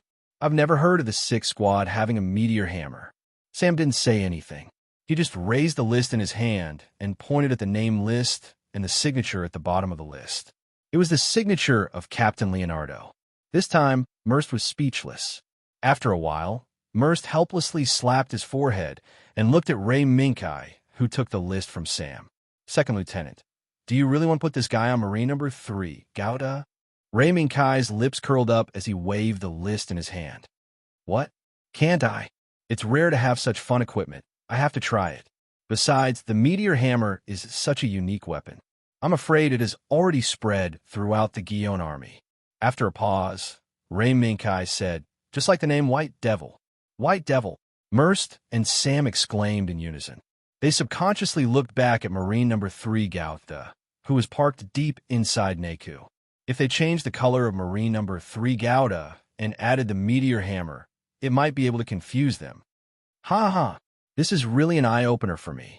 Second Lieutenant, I didn't expect you to have so many ideas. At this time, Leonardo and team number 6 team's female pilot meanies walked into Neku one after another. Clearly, they had heard the discussion between Lei Minkai, Murray, and Sam. Furthermore, from the looks of it, he seemed to agree with Lei Minkai's idea. Captain, are you serious? Merst's eyelids twitched. He couldn't believe that the usually calm captain would mess around like this. What? Don't you think this is a good idea, Merst? If it weren't for the fact that there's only one meteor hammer, I would also want to use it to teach those Guillons a lesson. In the end, with Leonardo's nod, the meteor hammer that had been collecting dust in Neku for a long time was finally pushed out and placed next to Marine number 3 Gouda. Of course, this was not the end. For this meteor hammer, Ray Minkai had another modification plan in his mind. In the mechanized mixed brigade's base, there were the tools and materials that Ray Minkai needed to modify the meteor hammer. Therefore, before making adjustments to Marine number 3 Gouda, Ray Minkai, after getting Leonardo's permission, pulled Sam and Merst to the side and whispered softly. Of course, Meanie saw their reaction. Captain, is it really okay to hand over Marine number 3 Gouda to this reporter? Leonardo nodded. You saw the previous battle. This second Lieutenant Ray Minkai's MS skills are not bad. Instead of doubting his MS skills, it's better to wonder how he became a war reporter. According to the current situation of the war, a pilot with excellent MS skills like him should be fighting on the front line. Meanies raised her eyebrows slightly after hearing this. Captain, aren't we fighting on the front line right now? No matter what, this second lieutenant is now a member of our 6th squad. Meanies' words stunned Leon Hart, but they also gave him a sense of agreement. Yes, no matter why Ray Minkai is here, there's no doubt that he's now a member of the 6th squad. You're right, Meanies. Okay, it's time to adjust our body. Otherwise, the next mission will be difficult. Yes, Captain. From this moment on, the 6th squad entered a busy state before the war. At the same time, in the depths of the mountains in the north, it was also a scene of bustling activity. Hundreds of engineers were waiting in the vast underground cavern. They surrounded the huge body that occupied half of the underground cavern and carried out a new round of intense work. Above the cavern, there were many lines and pipes that extended from the body of the huge body. After a long detour, they finally converged in a room in the wall. Guillon Technical Major General Kenya's Sakhaline and his sister Ina Sakhaline were standing in front of the floor-to-ceiling window. They looked down at the huge body that was gradually taking shape. Ina, this is my dream. Look, it's about to become a reality. The elegant technical major general's intoxicated voice slowly sounded. Brother's dream? That's the Apsalas that brother talked about, right? Ina took a step forward and placed her right hand on the floor-to-ceiling window. She carefully observed the huge body that was gradually covered with thick armor made of super tensile steel. Yes, Ina, wait a little longer. Soon, you will be able to start the experiment as the pilot of Apsalas. Kenya's retracted his gaze from Apsalas and turned back to look at his sister gently. Everything is in your hands. Ina, yes, brother. However, when Ina returned to her room, the look of joy on her face when she promised her brother suddenly turned into a look of disappointment. Meow, a small white shadow walked out from the corner. The pair of golden eyes stared at Ina as if it could see into the depths of Ina's heart. It was the white cat that suddenly appeared in this secret base and was temporarily adopted by Ina. At this moment, Ina had the illusion that her thoughts were seen through by the small shadow that walked out from the shadows. How is this possible? Ina shook her head and denied the existence of this illusion. Then, she took out a can of cat food from the small cabinet next to her. Click! As the can of cat food was opened, An aroma that could make ordinary cats go crazy instantly floated out. Ina smiled and placed the open can of cat food in front of the white cat. "Come, eat, white cat." However, the strange thing was that this can of cat food that could make ordinary cats hungry seemed to have lost all its charm and was unable to arouse the appetite of the white cat. "You don't like it?" Ina looked at the white cat that was squatting on the ground and ignoring the can of cat food. Then, something that made Ina even more surprised happened. The white cat lifted its right paw and pressed on the edge of the can of cat food. With a light push, it pushed the can of cat food to Ina's feet. Then, it got up and glanced at Ina before turning around and walking into the shadows. Ina's face was full of astonishment. However, Ina's astonishment was destined to continue for a while. Not long after, a series of rustling sounds came from the corner, and Ina actually saw that the white cat actually appeared again, dragging a bag behind it. From the open bag, Ina seemed to smell the fragrance of fruits. Where did this come from? Ina stood up and walked to the corner of the room. She picked up the white cat and looked at the bag of fruits on the ground and asked the white cat, "Meow woo." The white cat lifted its paw and pointed in a direction. It struggled out of Ina's arms and landed on the ground. Then, it looked back at Ina and disappeared into the shadows again. Ina looked at the bag of fruits and was silent for a while. Then, she suddenly laughed out loud. "Hee hee. So, the white cat can survive on its own. One amazing little guy." She didn't know why, but after the white cat's antics, Ina's originally gloomy mood suddenly became much more relaxed. "Thank you, white cat. But what's its name?" Putting aside the fact that Ina suddenly remembered the name of the white cat, she was very confused. The white cat, which was also State Zero, seemed to have made some discoveries. Due to the fact that this secret base was located inside the mountain, in order to improve the dull underground environment, many pipelines were laid down to facilitate White Cat Zero's access. At this time, State Zero, who was in the form of a white cat, was unobstructed. It shuttled back and forth among the dense pipelines as if it was flying. Without anyone knowing, it wandered around the secret base and used its pair of golden eyes to silently observe everything in the secret base. "Is it here?" Today, the white cat, State Zero, started its operation in an area that it had previously explored but had not gone deep into. However, when it arrived at the target area, it was surprised to find that the security here was much stricter than before. "What's going on? Have I been discovered?" The white cat, State Zero, stopped its light footsteps and squatted on top of the pipeline. It silently watched the soldiers who surrounded the area. After a while, the white cat, who did not detect any abnormalities, stood up again. It stepped lightly, without making any sound, and leaped over the heads of the soldiers. It advanced into the depths of the area like lightning. The appearance of these soldiers undoubtedly meant that there would be some changes in this area that the white cat, State Zero, would be concerned about. Therefore, the white cat, State Zero, decided to figure out the mystery in the shortest time possible. In a certain laboratory, a gloomy Ginyas and his right-hand man stood aside, silently looking at the two particle reactors in front of them that had fallen into silence.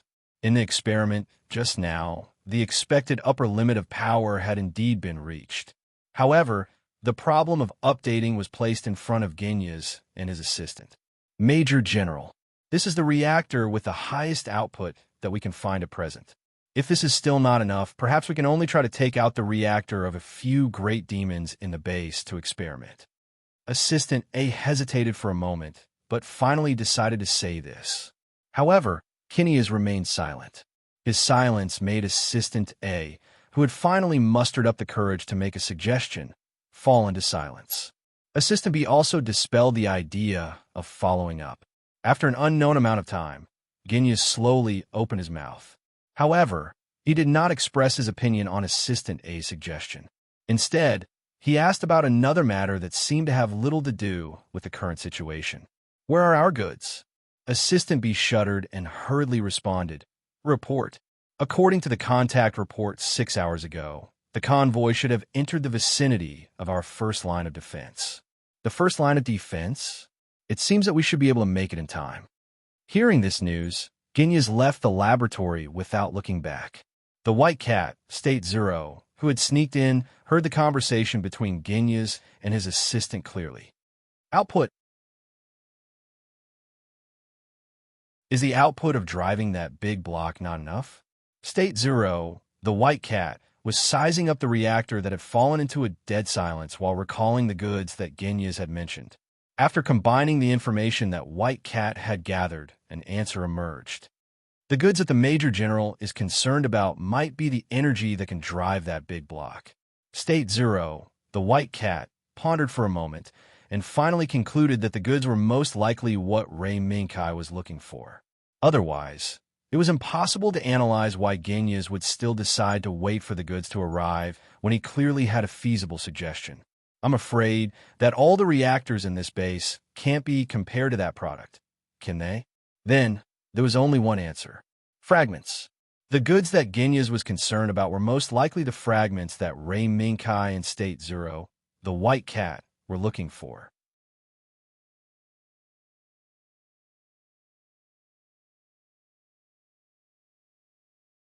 Chapter 286. The muddy road that was opened up in the rainforest seemed to have no possibility of drying out. Under the blessing of the heavy rain half an hour ago, this muddy road that had just been trampled hard by MS had once again returned to its previous muddy appearance. It was really a headache. However, this was not the most troublesome thing. Amada Shiro, the young man who had just returned to Earth from the universe, did not seem to have made sufficient estimates of the rainforest climate. Now, this newly appointed team leader was still methodically carrying out missions according to the Army's combat manual. This was not. The pilot's uniform that was different from other pilots did indeed attract a lot of attention. As for Karen Joshua and Eladoya, who had been rolling around on this hot battlefield for a while, they did not remind Amada Shiro and Sandus, who had also returned from the universe, to change the hot pilot's uniform. Kacha. A shutter took a picture of Amada Shiro, who was facing his team members and starting his first battle lecture. At the same time, Amada Shiro, who was holding his helmet, noticed someone who pressed the shutter. The one over there, Amada Shiro was just about to scold, but he was surprised to find that the culprit who pressed the shutter was Ray Minkai, whom he had met once not long ago. I remember that you're Second Lieutenant Ray Minkai, a war reporter? Hearing this, Ray Minkai put down the camera in his hand and took the initiative to step forward and salute Amada Shiro, Karen, and the others. I'm Ray Minkai, Second Lieutenant. I'm now a temporary member of the 6th Team and also a war reporter who was ordered by the headquarters to be stationed in this station. Ray Minkai smiled and added half-jokingly, "All right, you don't have to care about me. Let's continue with the meeting. My interview has been approved by the captain and the captain of the 6th Team."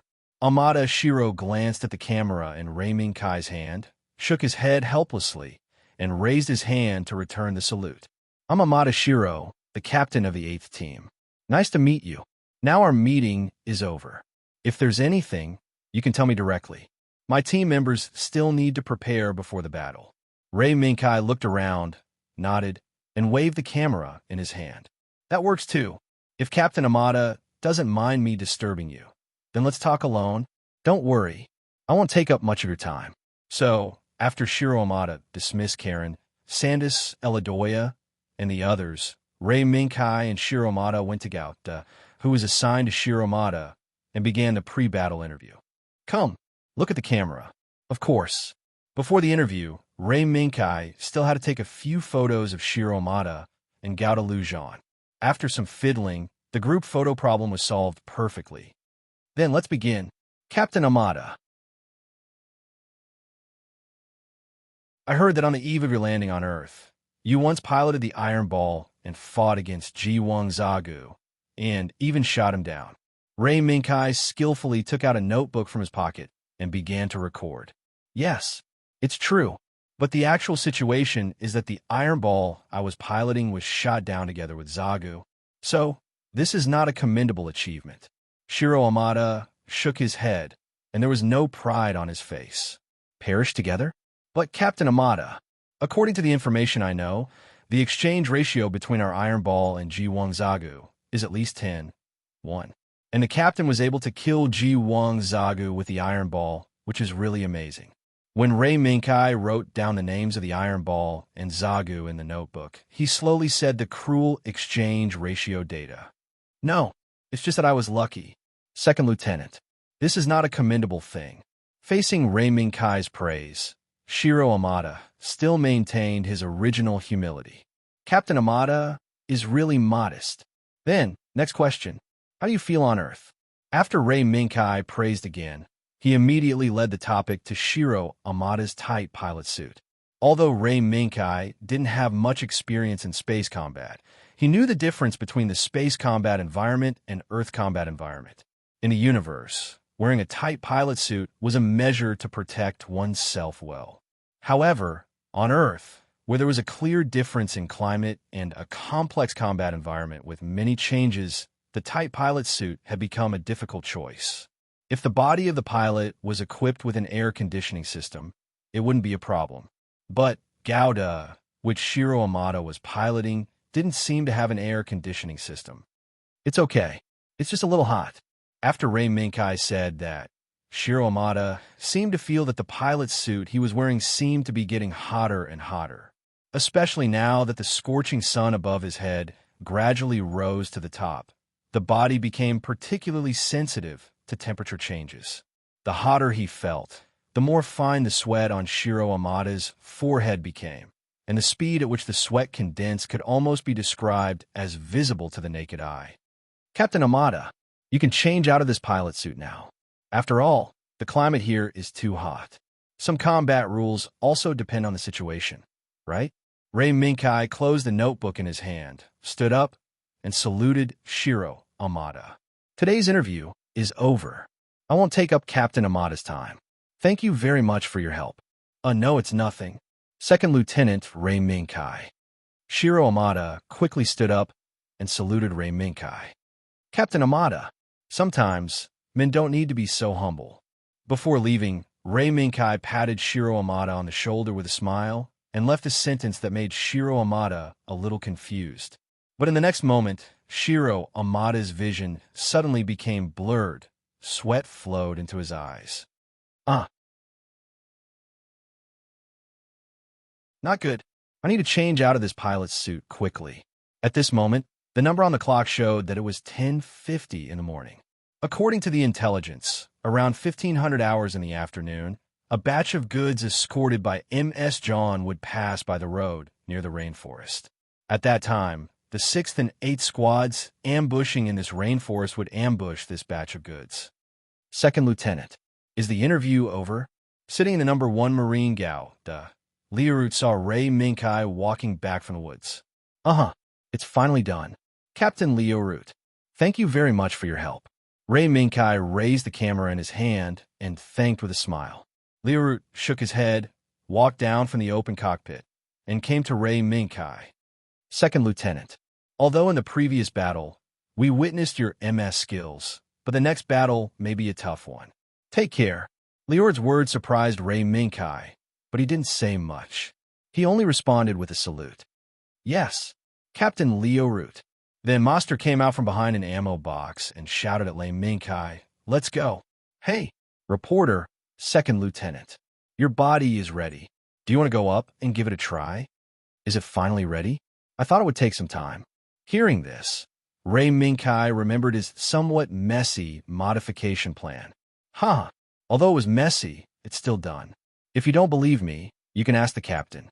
Moist gave a thumbs up with a smug look. Moist and the logisticians have worked hard. Second Lieutenant, your modification plan is mostly complete, but you still need to check it yourself. Okay, I'll go now. The so-called modification plan not only targeted the exterior paint of Marine Number 3, but also targeted the modification of the meteor hammer. In fact, this modification plan was not that complicated. It was just that the equipment attached to the meteor hammer was a bit troublesome. Why? Because Ray Minkai wanted to install some gadgets at the end of the meteor hammer. For example, a small rocket launcher. Under Ray Minkai's request, Moist gathered all the available manpower and began the modification of the meteor hammer. After some effort and struggle, Moist and the others finally decided to place the 4 rocket launchers at the end of the meteor hammer in an orderly manner. At the same time, the switch to control these rocket launchers was a remote control switch that everyone in the squad worked together to come up with. And this switch was temporarily installed in the cockpit of Marine Number 3 Gouda. This seemingly messy modification allowed the meteor hammer to have the ability to suddenly change directions in battle and launch unpredictable attacks that caught the enemy off guard. Of course, this was only one aspect. On the other hand, it allowed the meteor hammer to have a certain degree of mobility in the dense vegetation environment of the tropical rainforest. The reason for this was that Ray Minkai had considered the dense vegetation of the tropical rainforest.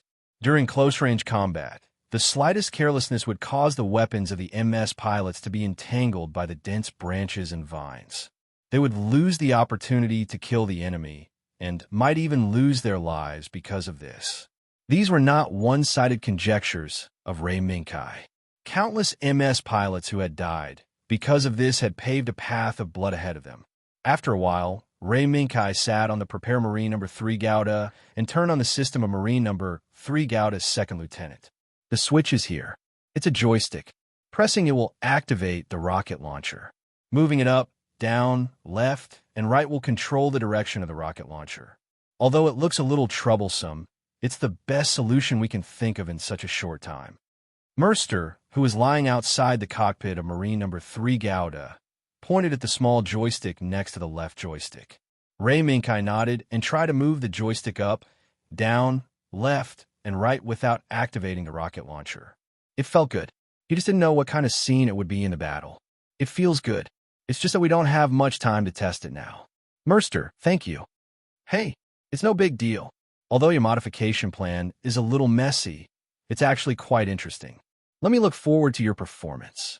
The scorching sun above their heads gradually streaked across the central area of the sky and set toward the west amidst the tense preparations. The clock also gradually reached the time indicated in the intelligence at this time. They're here. The scouts hiding in front sent back a signal that they had discovered the Guion army. How many troops are there? Captain.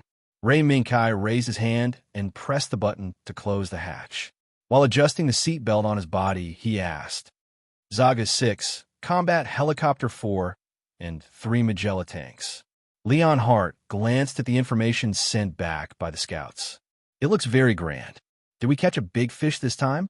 Ray Minkai's eyes flashed with a hint of surprise. This formation didn't seem to have appeared in the original work. This was a force that was enough to change the direction of the battlefield. Probably. However, our forces are not inferior to theirs. Leon Hart raised his hand and pressed the communication button. A message was sent to the wire communication connected to Marine Number 1 Gouda and sent to the 8th team on the other side. This was also a means of communication to ensure that their own communication was not intercepted by the other side. This is the 8th team. I'm Shiro Amada. Captain Leon Hart, I have received the information. The next second, Shiro Amada's head appeared in front of Leon Hart. Captain Amada. We will launch the attack in 10 minutes. Can you take care of the helicopters and Magella tanks while we launch the attack? Leon Hart proposed a plan, but whether it was the 6 Zagas, the helicopters, or the Magella tanks, they were not easy to deal with. Captain, can I deal with the Magella tanks? Suddenly, Ray Minkai made a request. Second Lieutenant, can you take care of it? Although the Magella tank's firing range is very narrow, you have to face a team of Magella tanks. Although Ray Minkai's initiative took a lot of pressure off, Leon Hart was still worried about it. No, if it was on flat ground, maybe I would be worried about the power of the Magella tanks. But now we are in a tropical rainforest. As long as we take care of those annoying helicopters, the Magella tanks are nothing. Ray Minkai already knew the information about the Magella tanks. The main cannon of the Magella tanks was powerful, but its shortcomings were still obvious. That was its fixed and immovable firing range. As long as the complex environment of the tropical rainforest Even if the 175mm cannon equipped by the Magella tanks could cause a fatal blow to Gouda, Ray Minkai still had a way to take care of them. Is that so? Then, after the 8th team takes care of the helicopters, we will immediately support the 6th team. Is that okay? Seeing Lei Minkai's resolute attitude, Shiro Amada went with the flow and made a suggestion. Under the echo of Ray Minkai and Shiro Amada, Leon Hart finally nodded slowly. Okay, while the 6th team launches a frontal attack, the 8th team will take care of the helicopters as fast as possible. As for the Magella tanks, I will leave it to 2nd Lieutenant Ray Minkai. Yes, understood.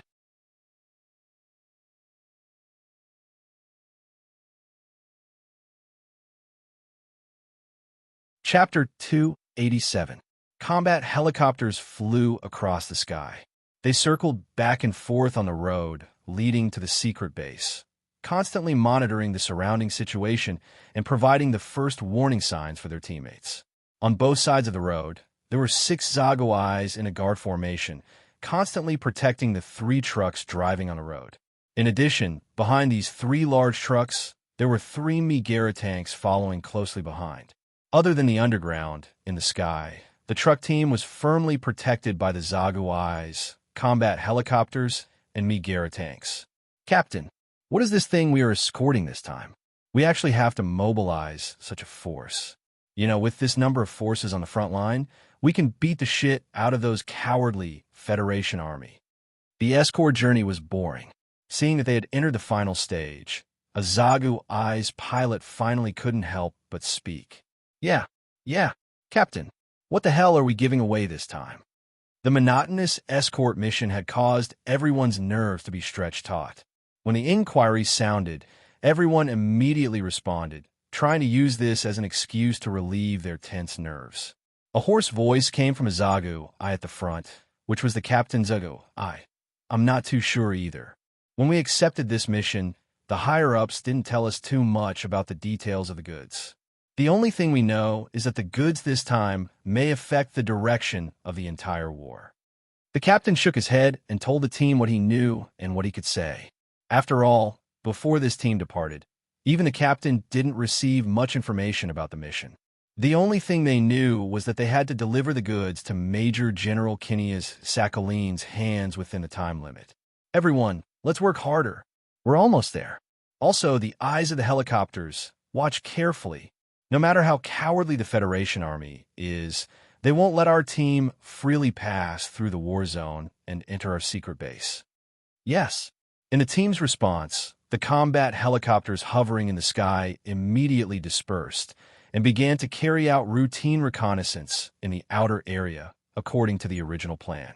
Just like what the captain of Zagu Eyes said, this escort team consisting of 6 Zagu Eyes, a combat helicopter team, and a Megara tank team would definitely attract the attention of the enemy commander if they were placed on any battlefield on Earth. Therefore, boom. Before the thought finished in his mind, a combat helicopter following the southeast direction suddenly exploded in the air. Enemy attack. Everyone defend. The captain was stunned and immediately roared with his eyes wide open. Under the captain's reminder, this escort team's reaction couldn't be slower. But when facing the joint attack of the 6th and 8th team, they were a beat slower. Da-da-da-da. Amidst the roar of the 100mm machine gun, the escort team that was providing air support were almost at the same time. Boom! Boom! At the same time, at the moment the combat helicopter exploded, the roar of 180mm cannons could be heard from the dense forest on both sides of the road. Boom! Boom! Amidst 2 dull explosions, the Zagu Eyes that were guarding the left and right sides of the truck fell down with billowing smoke. This was just what happened the moment the captain of the Zagu Eye issued the defense command. TSK, the Federation Army has indeed discovered our existence.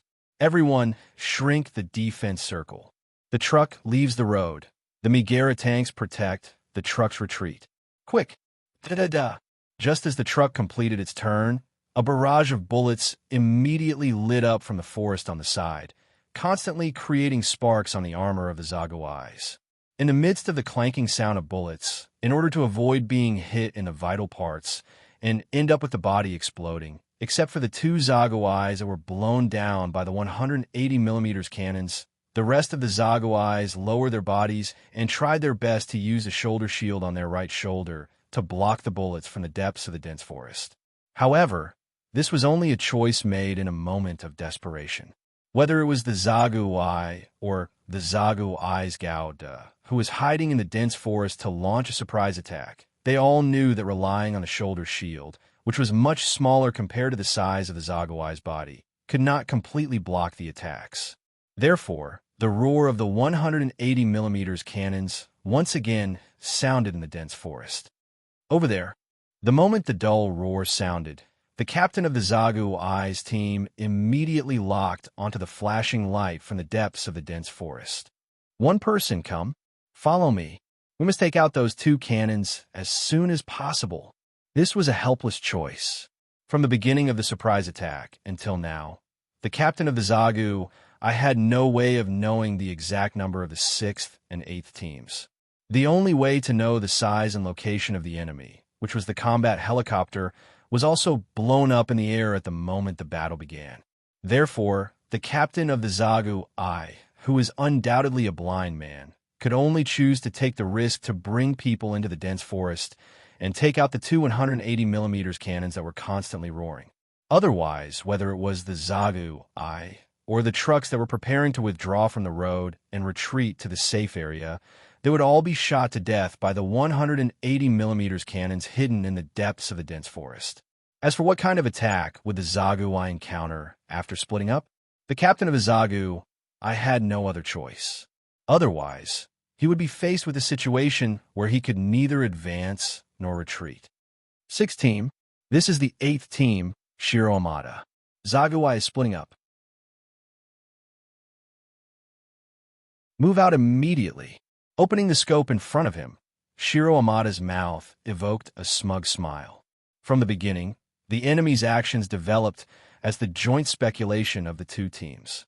Now, the situation where Zaguai split up and the Magella tank escorted the trucks to retreat was advantageous to the 6th and 8th teams.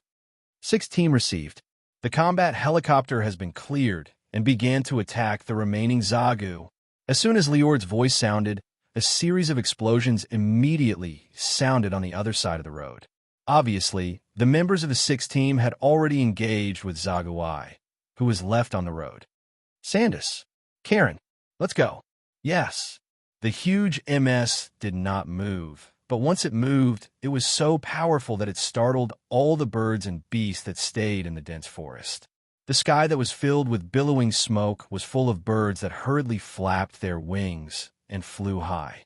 On the land that was constantly exploding, it was full of beasts that fled. In the eyes of these fleeing beasts, the huge humanoid weapon MS that was fighting was undoubtedly like a demon that crawled out of hell, wantonly destroying this once beautiful rainforest. The 100mm machine gun in the hands of the Marine Gauda driven by Shiro Amada burst out a burst of dazzling sparks.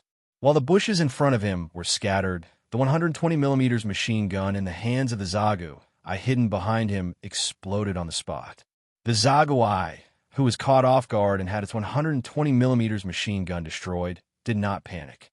Instead, it lowered its body, used the shoulder armor on its right shoulder as a weapon, and forcefully launched an attack on Shiro Amada's Marine. Gauda Shiro Amada naturally would not be hit by this seemingly reckless attack that could force his Marine Gauda away. Under the control of Shiro Amada, the Lanzan Gundam moved its feet and dodged Zagatu's shoulder armor. At the same time, it pushed the shield on its left arm forward as it dodged Zagatu's attack. Bang! When a loud sound of metal colliding exploded, Zagu, who launched the attack, immediately flew backward. It staggered and knocked down several trees before it could stabilize its body. Gauda, who knocked Zagu away, did not take advantage of the victory to pursue. Instead, he stood firmly in place and looked in another direction vigilantly. The Zagu, driven by the captain, raised the 120mm machine gun in its hand and locked onto Shiro Amada's Marine Gauda from afar. Boom! Suddenly, the roar of the 180mm cannon sounded again in the dense forest. However, at the moment when the roar exploded, the captain of Zaguai, who locked on a Gouda, lowered his body and rolled like a donkey to avoid the direct attack of the 180mm cannon. Captain Zaguai, who was knocked away, finally reacted. "It's okay. Focus," the captain of Zaguai shouted. In front of his eyes, another marine Gouda appeared. Together with the Gundam piloted by Shiro Amada, they surrounded the two Zagatus on the left and right. Moreover, in the depths of the dense forest, there was a 180mm cannon hidden. That was a weapon of mass destruction that could instantly kill Zaguai. Facing such a disadvantaged Zaguai, although the captain was afraid, the battle would continue until one of them was killed. The same scene was happening on the road. However, compared to the full 8 squad, excluding Ray Minkai, who was dealing with the Magella tanks, the 6 squads MS could only attack the Zaguai on the road with a 2-2 ratio. The roar of 100mm machine guns and 120mm machine guns continued to ring out. The bullets they fired created sparks in the continuous sound of ricocheting bullets, pushing the battle to an even more intense state. Without the support of the 180mm cannon, the battle might continue for a while. On the other side, the truck that was quickly retreating under the escort of the 3 Magella tanks was also intercepted. The 3rd Marine Gouda, driven by Ray Minkai. However, when the 3 Magella tanks saw Gouda, who in addition to the meteor hammer in his hand, only had a small shield on his left arm, they were instantly amused. "Is this faceless machine stupid? How dare you stand in front of our Magella tanks without a long-range weapon?"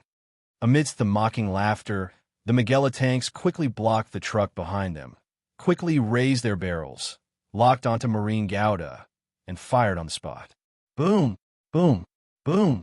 There was no signal, and there was no call through the communication channel. The cannons of the 3 Magella tanks fired in a tacit order. Amidst 3 consecutive roars, 3 high-explosive bullets that tore through the air suddenly exploded the moment they came into contact with the shield of Marine Gouda. Boom. Amidst the rumbling explosion, the Magella tanks that saw Marine Gouda being engulfed by the blazing fireball did not stop. Instead, they continued to reload, locked onto Marine Gouda's original position, and sent a signal to the truck that was protected behind them to continue to retreat. Click, click, click.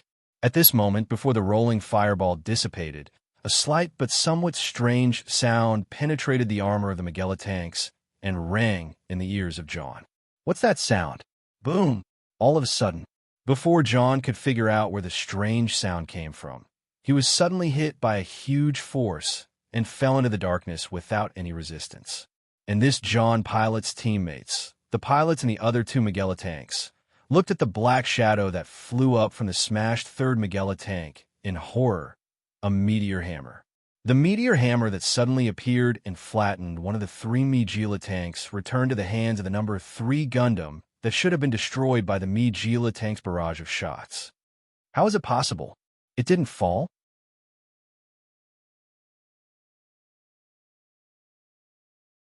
The horror on their faces became deeper and deeper. Only then did the pilots of the remaining 2 Magella tanks clearly see the appearance of Marine Gouda holding the meteor hammer and the extremely eye-catching paint on its body. Between the red, white, and blue, there was also some yellow, the tall V-shaped antenna, and the very distinctive head. All of these characteristics seemed to be telling the John pilots a fact. Gulping sound could be heard from one of the Magella tanks. White demon. This voice was so trembling, so fearful. Since Gouda, who was called the White Demon, started from the first MS battle in human history, it had constantly created a wide range of achievements among the John pilots. At the same time, it also made the John pilots subconsciously fear the Gouda piloted by Amrole, or at least the eye-catching MS with the distinctive features. How was it possible? How could that White Demon appear here? I just heard from my friends in other theaters that White Demon seems to be in Odessa. Before the voice, full of fear, fell, it was interrupted by a questioning voice.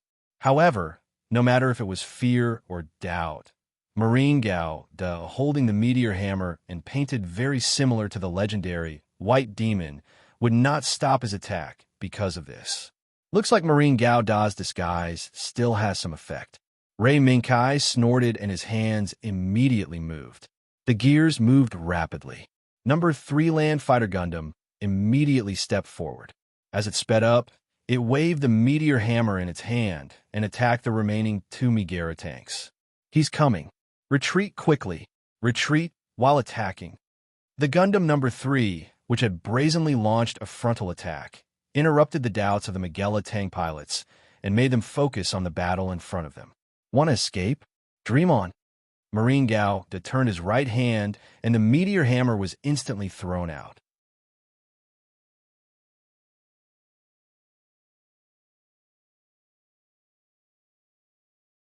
Chapter 288. Walala. The iron chain crossed the sky. The flames flickered. The huge meteor hammer, under the action of the rocket ejector, twisted its body like a snake and crazily smashed toward the rapidly retreating Megara tanks. Attack! Attack! Quickly get rid of that damned demon. As soon as they saw the strange appearance of the meteor hammer that could turn in mid-air, the pilots of the Megala tank were shocked. Especially when the John pilots wanted to attack the number 3 Marine Gauda driven by Ray Minkai. The meteor hammer that was as flexible as a snake seemed to come alive and blocked all the bullets fired by the 35mm autocannon equipped by the 2 Megara tanks. Although the power of the 35mm autocannon could not threaten the number 3 Marine Gauda, it was still a very annoying thing. Especially when the 35mm autocannon might threaten the more vulnerable parts of the number 3 Marine Gauda, such as the head, joints, and other parts. Ray Minkai would never rely on the enemy to attack the thickest part of the number 3 Marine Gauda's armor. Walala! The iron chain kept shaking. The rocket ejector drove the huge meteor hammer to wander around in mid-air, like a poisonous snake waiting for an opportunity to devour, staring at the 2 Megara tanks that alternately retreated. At this moment, under the tacit understanding of alternating cover and retreat, the 2 Megara tanks that covered the truck's retreat had already escaped from the attack range of the meteor hammer. However, the bone-piercing chill that seemed to be targeted by a poisonous snake still firmly surrounded the hearts of the Megara tank pilots. The truck has already retreated a distance. Attack! As long as we are careful of that strange weapon, we still have a chance to win this battle. Perhaps it was fear, or perhaps it was to encourage himself. The captain of the Megara tanks actually roared this order. However, it had to be said that this might be one of the ways for the Megara tanks, and even the truck that they were covering, to escape. Whether it was the Megara tank team or the truck driver that was galloping behind the Megara tanks, they would not believe that there would only be one enemy MS nearby. Perhaps this strange-looking MS that was very similar to the legendary White Demon was sent by the enemy to delay time. If this continued, the escort team would face the end of the destruction of the machine and the death of the people, and even the escorted goods would be lost. Oh, could it be that they think I'm stalling for time? The Megara tanks suddenly began to slow down and raise the dark muzzle again. Boom! Boom! A roar meant that the remaining Megara tanks were trying to widen the distance and bully Lujan Gauda, who only had that strange meteor hammer in his hand. In the imagination of the captain of the Megara tanks, this Federation MS that only had a meteor hammer probably did not have too many long-range weapons. As long as they firmly controlled the distance, then, relying on the alternating shots of the 175mm cannon of the Megara tanks and the timely barrage support of the 35mm cannon, they would probably be able to kill this strange-looking Federation MS. The whistling cannonball landed at the feet of Lu Zhangao, the number 3. At the same time, it created a deep pit, and at the same time, it also raised a cloud of dust that covered the sky, swallowing Lu Zhangao, the number 3. The next moment, 1, 2, one after another, the cannonballs broke through the sky with a series of roars and whistles. They crashed straight into the thick smoke that swallowed Lu Zhangao, the number 3. Boom! Boom! The series of explosions, the rising and falling flames, seemed to indicate how tragic the scene behind the billowing smoke would be. Stop! Stop! Stop attacking! The captain of the Megara tanks looked at the billowing smoke not far away with a solemn expression, but he could not help but feel a strange feeling in his heart.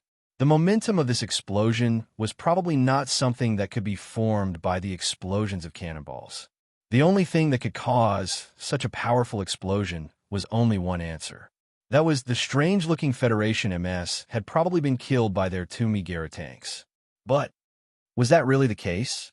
The captain of the Megara tank squad did not dare to think so, because he knew that as an old opponent of his side, the Federation army would not make such a stupid mistake and let a MS that was not equipped with any long-range weapons provoke the entire Megara tank squad. Retreat quickly. Everyone, pay attention. After observing for a while, the captain, who still could not see the scene behind the thick smoke, gave a cautious order.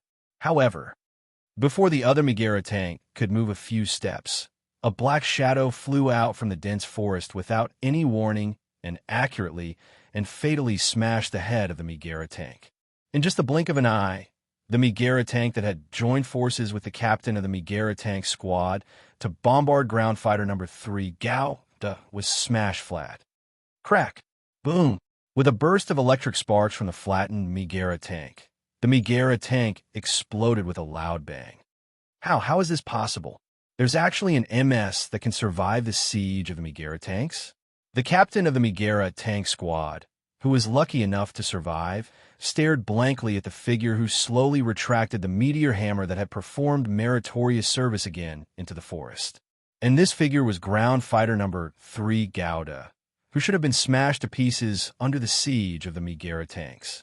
In the midst of his shock, the captain saw ground fighter number 3 Gauda's left hand that was full of cracks at first glance. And the shield that should have been on his left forearm had disappeared, leaving behind dense cracks that tore apart the entire armor on his left hand. Was it that small shield that saved this MS? As soon as this thought appeared, it was immediately ignored by the captain. Not only the body, but also the ability of the pilot. If it was just the body, I'm afraid it wouldn't have been so easy to survive the joint bombardment of the Megara tanks. The only explanation is that it's a human. Thinking of this, the captain of the Megara tank squad revealed a bitter smile. Hey, no wonder the Federation army would let a single MS challenge the Megara tank squad. It turned out that this MS and its pilot were enough to destroy a Megara tank. Walala! The iron chain rang again, and the meteor hammer that had smashed 2 Megara tanks one after another returned to the hands of ground fighter number 3 Gao Do. Woo woo woo.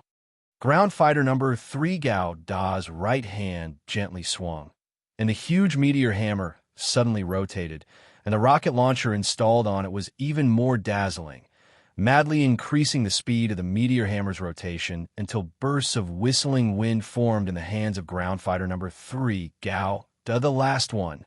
The moment the whistling meteor hammer broke through the air, a murderous intent flashed in Ray Minkai's eyes. As a training partner for the meteor hammer, the role of this Megara tank squad could be said to be 100% utilized. Although the actual combat with the Megara tanks was not as practical as the one-on-one battle with Zagu I, but it was still an actual combat with valuable experience. Especially in the use just now, Ray Minkai gradually grasped the experience of using this weapon that he made on a whim. Woo woo woo. Under the use of Ray Minkai, the meteor hammer that rolled up the whistling wind, under the push of the rocket launcher, crazily twisted the body composed of thick iron chains, and once again attacked the Megara tank, the only Megara tank left on this battlefield. Don't even think about it. The captain obviously wouldn't sit still and wait for death. He exerted force with both hands, and the 175mm cannon of the Megara tank suddenly burst out with a roar, and the long-prepared high-explosive shell was fired. Boom! The recoil generated by the 175mm cannon even made the Megara tank shake. During this short vibration, the captain's eyes stared at the figure of ground fighter number 3 Gauda, and he ignored the meteor hammer that was about to hit his head. Yes, when he found that he, and even the entire Megara tank, seemed to be unable to escape from the shadow of death, the captain, who had the will to die, actually made a crazy decision.